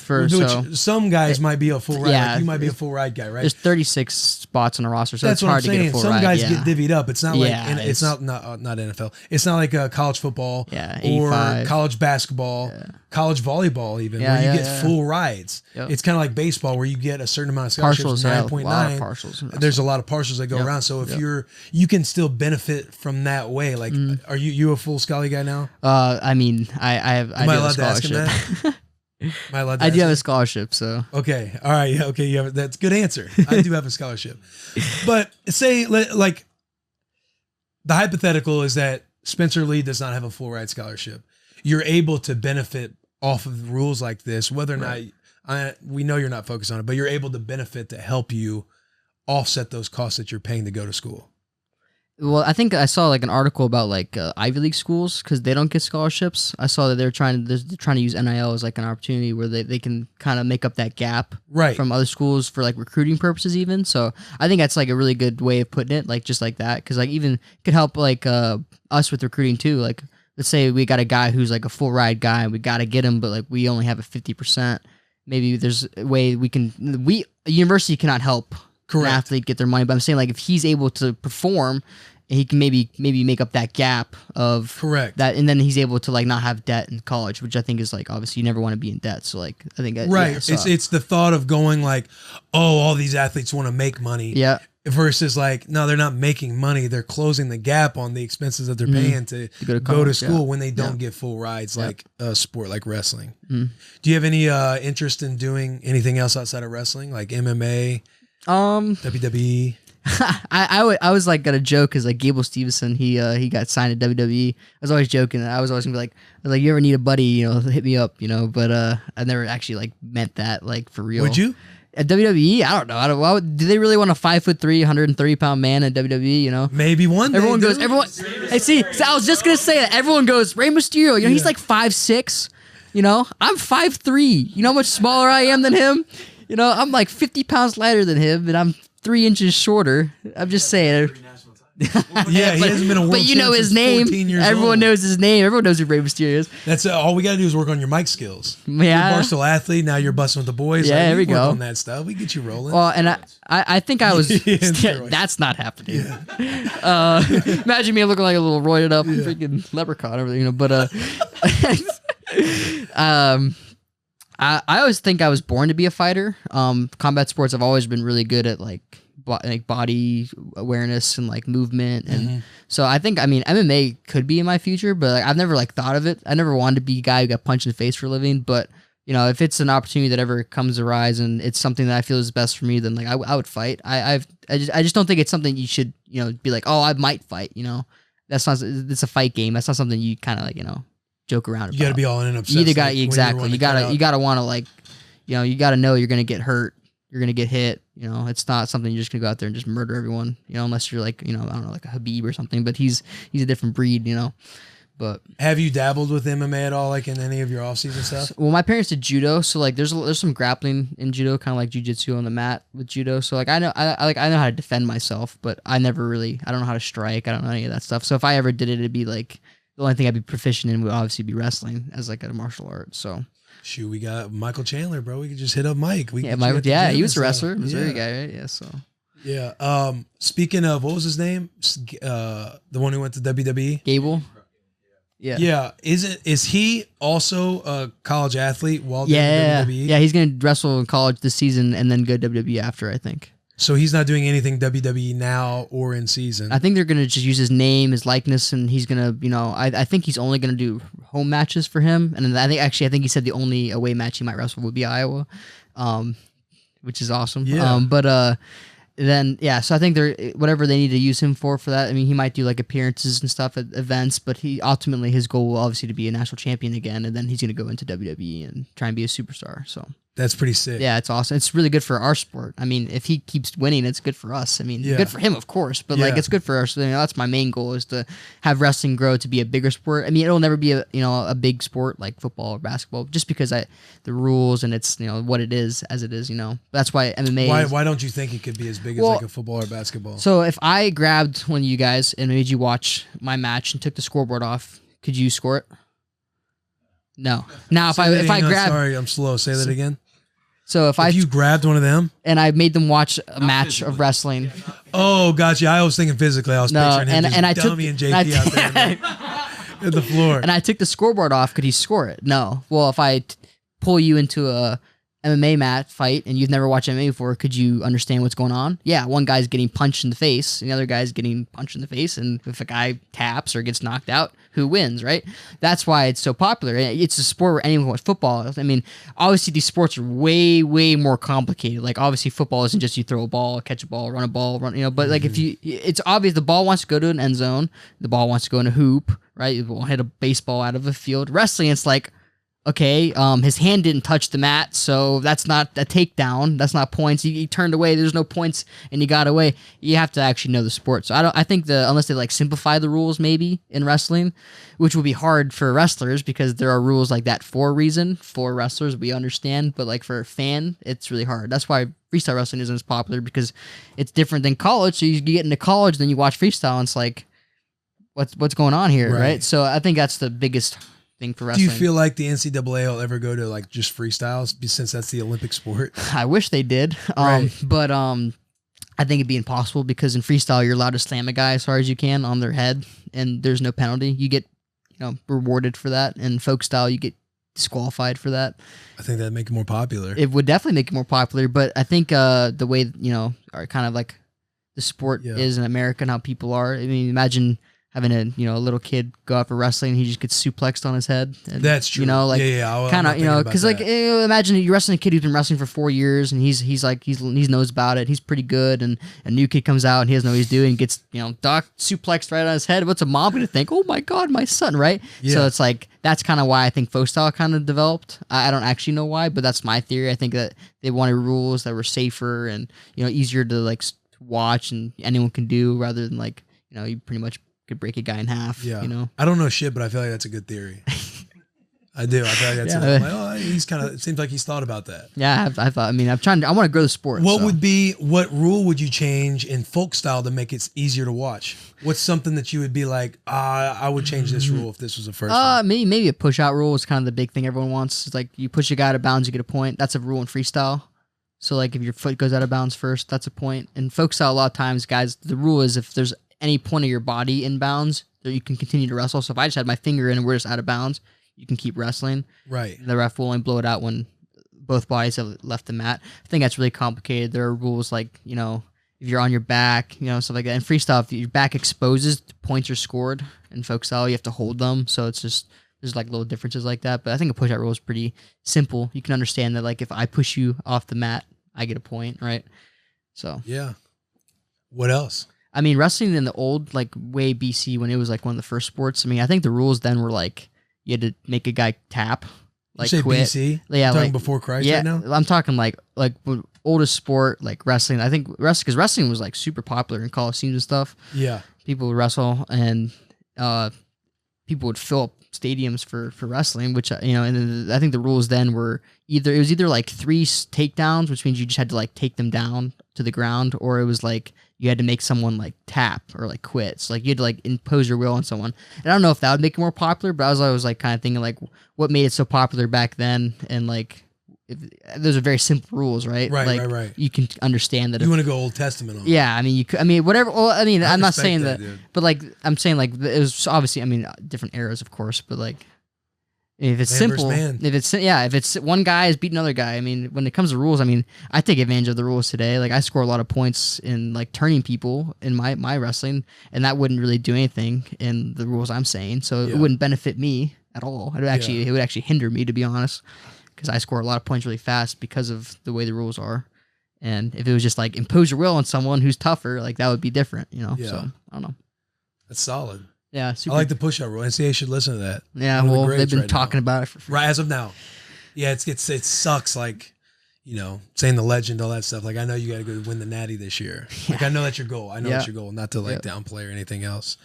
I clearly hope you do, and we can wear our Spencer Lee shirts. Yeah, there we go. When it happens. Appreciate it. You guys have any questions for him? What do you want to do after wrestling? Since as of right now, like the lifespan of wrestling is shorter. Yeah. At the pro level. What do you kind of see yourself doing? I don't know. So that's what I mean. I could do a lot of things. I mean, I could go into coaching. Maybe coach at Iowa was always like the path that I was kind of on. I mean, I could fight. I could do entertainment like WWE if anyone was ever interested. I mean, if it was something I really thought about, I always wanted to be like an athletic director of a Division I school. So I could. I mean, I have a lot of different paths. School for yeah. So I always had different. I have a lot of different paths I could do. I mean. Never really know what's gonna happen with life, right? Kind of hits you differently. I mean, I'm super young, obviously, so a lot of stuff I could do. So you are young, 22 years old. 22 is young, right? I mean, look at you, you're 32. Yeah. So yeah. Were you about to try to go with a joke there? Were you about to go with an old joke? No. That was the joke. Hey Spencer, when you're not full steam ahead with wrestling, what are some other things you enjoy doing, like other sports? Maybe hobbies. What are your other interests? I love archery, like traditional archery. I'm actually carving my own bow out of it's that black locust wood with my buddy. His name's Sam Coates. He loves this podcast, so he'd be pretty pumped I said that. So who is it? Who is it? Sam Coates. So Sam Coates. Yeah. Sam Coates. Hey, Sam Coates, shout out to you, big dog. Tier 1, baby. Yeah, so he helped me carve my bow, and which is awesome. So I love I don't do like compound, or I don't really hunt. I love target shooting. I love video games. Me and my buddies built our PCs, so we all play video games together. So what video game? I play League of Legends, which is pretty nerdy game, but they play like Fortnite and Warzone and all the Apex Legends. Did you say Black Lotus Wood? Black Locust, yeah. Black Locust Wood. Yeah. It's Hey Spencer, have you dabbled into the Twitch world then? Like you ever Twitch? thought about streaming? I mean, I did it for like a little bit after COVID happened 2 years ago, just because I was so bored. Like we weren't even allowed to train in Carver because of COVID. So we couldn't even the only thing you could do is run. You can only run so much. And good thing you love running. Yeah. I mean, I run like 5 miles a day, but like at some point, like I got bad knees somewhat, Yeah, so same here. it's like. So I was like, I can't do that anymore. So I streamed a little bit. It was fun. I mean, it's different. It's not like it's a full-time job if you actually wanted to do it. So it's something hard, Pinwheel? No. I gotta give him credit. I gotta give him credit. He was a wrestler. I appreciate that. He's a wrestler. He's big. He's strong. He's tough. He's not gonna No, I wouldn't say that, but a lot of stoicism comes with being 32. Getting married. I mean, yeah. Are you into stoicism? I just start trying to I think you'd fuck with stoicism. I'll put you on a book after we get. Oh yeah. All right. Cool. I love reading. So yeah. Do you like reading? Yeah. I love reading. So I'm trying to get better at reading. Yeah. It's a grind. You Get better at reading. You read more often. Thank you. Both. Hey, both. He's doing both. He's getting better while doing it more often. There we go. Two birds with one stone. Or read more often. Yeah, read more often. Well, I appreciate you coming on, man. This has been fun. Yeah, this is awesome, dude. Tearing ACLs, winning natties, carving Black Locust Wood. Wants to go Old Testament rules. You just don't make him like this dude anymore. You know what I'm saying? Well, you do, but maybe just in the wrestling world. But I appreciate you coming on, man. This has been fun. Yeah, I really appreciate it. Have we not hit anything? I don't want to say your name, even though I know who you are. Solid? Yeah, great. Solid. We did good too? Yeah.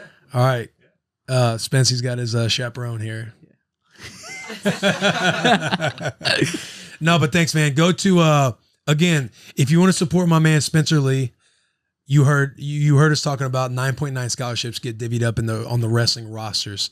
If you want to get behind an athlete that is on his way, I won't even say that. I don't want to put too much pressure on the kid. But you want to help a dude out and go buy a shirt, you can get that on store.barstoolsports.com. It's called The Excuses Are for Wusses tee. You buy that, simple $28. You do that, but you support Spencer in doing so. Iowa fans, I know you guys are all about the boy Spencer. Everybody else listening, you now know who Spencer Lee is. So keep your eye out for the boy because he's now representing Bussin' with the Boys along with being a Barstool athlete. But he is now one of the boys. So we're about to go balls out. It's going to be tough rooting for an Iowa guy. But Spencer's somebody I can get behind. And I'm rooting for you, bro. I hope you get this fourth. It's going to be sick. And we're going to be screaming from the top of our lungs, probably at our TVs. Maybe we'll go. Maybe we'll go watch the boy.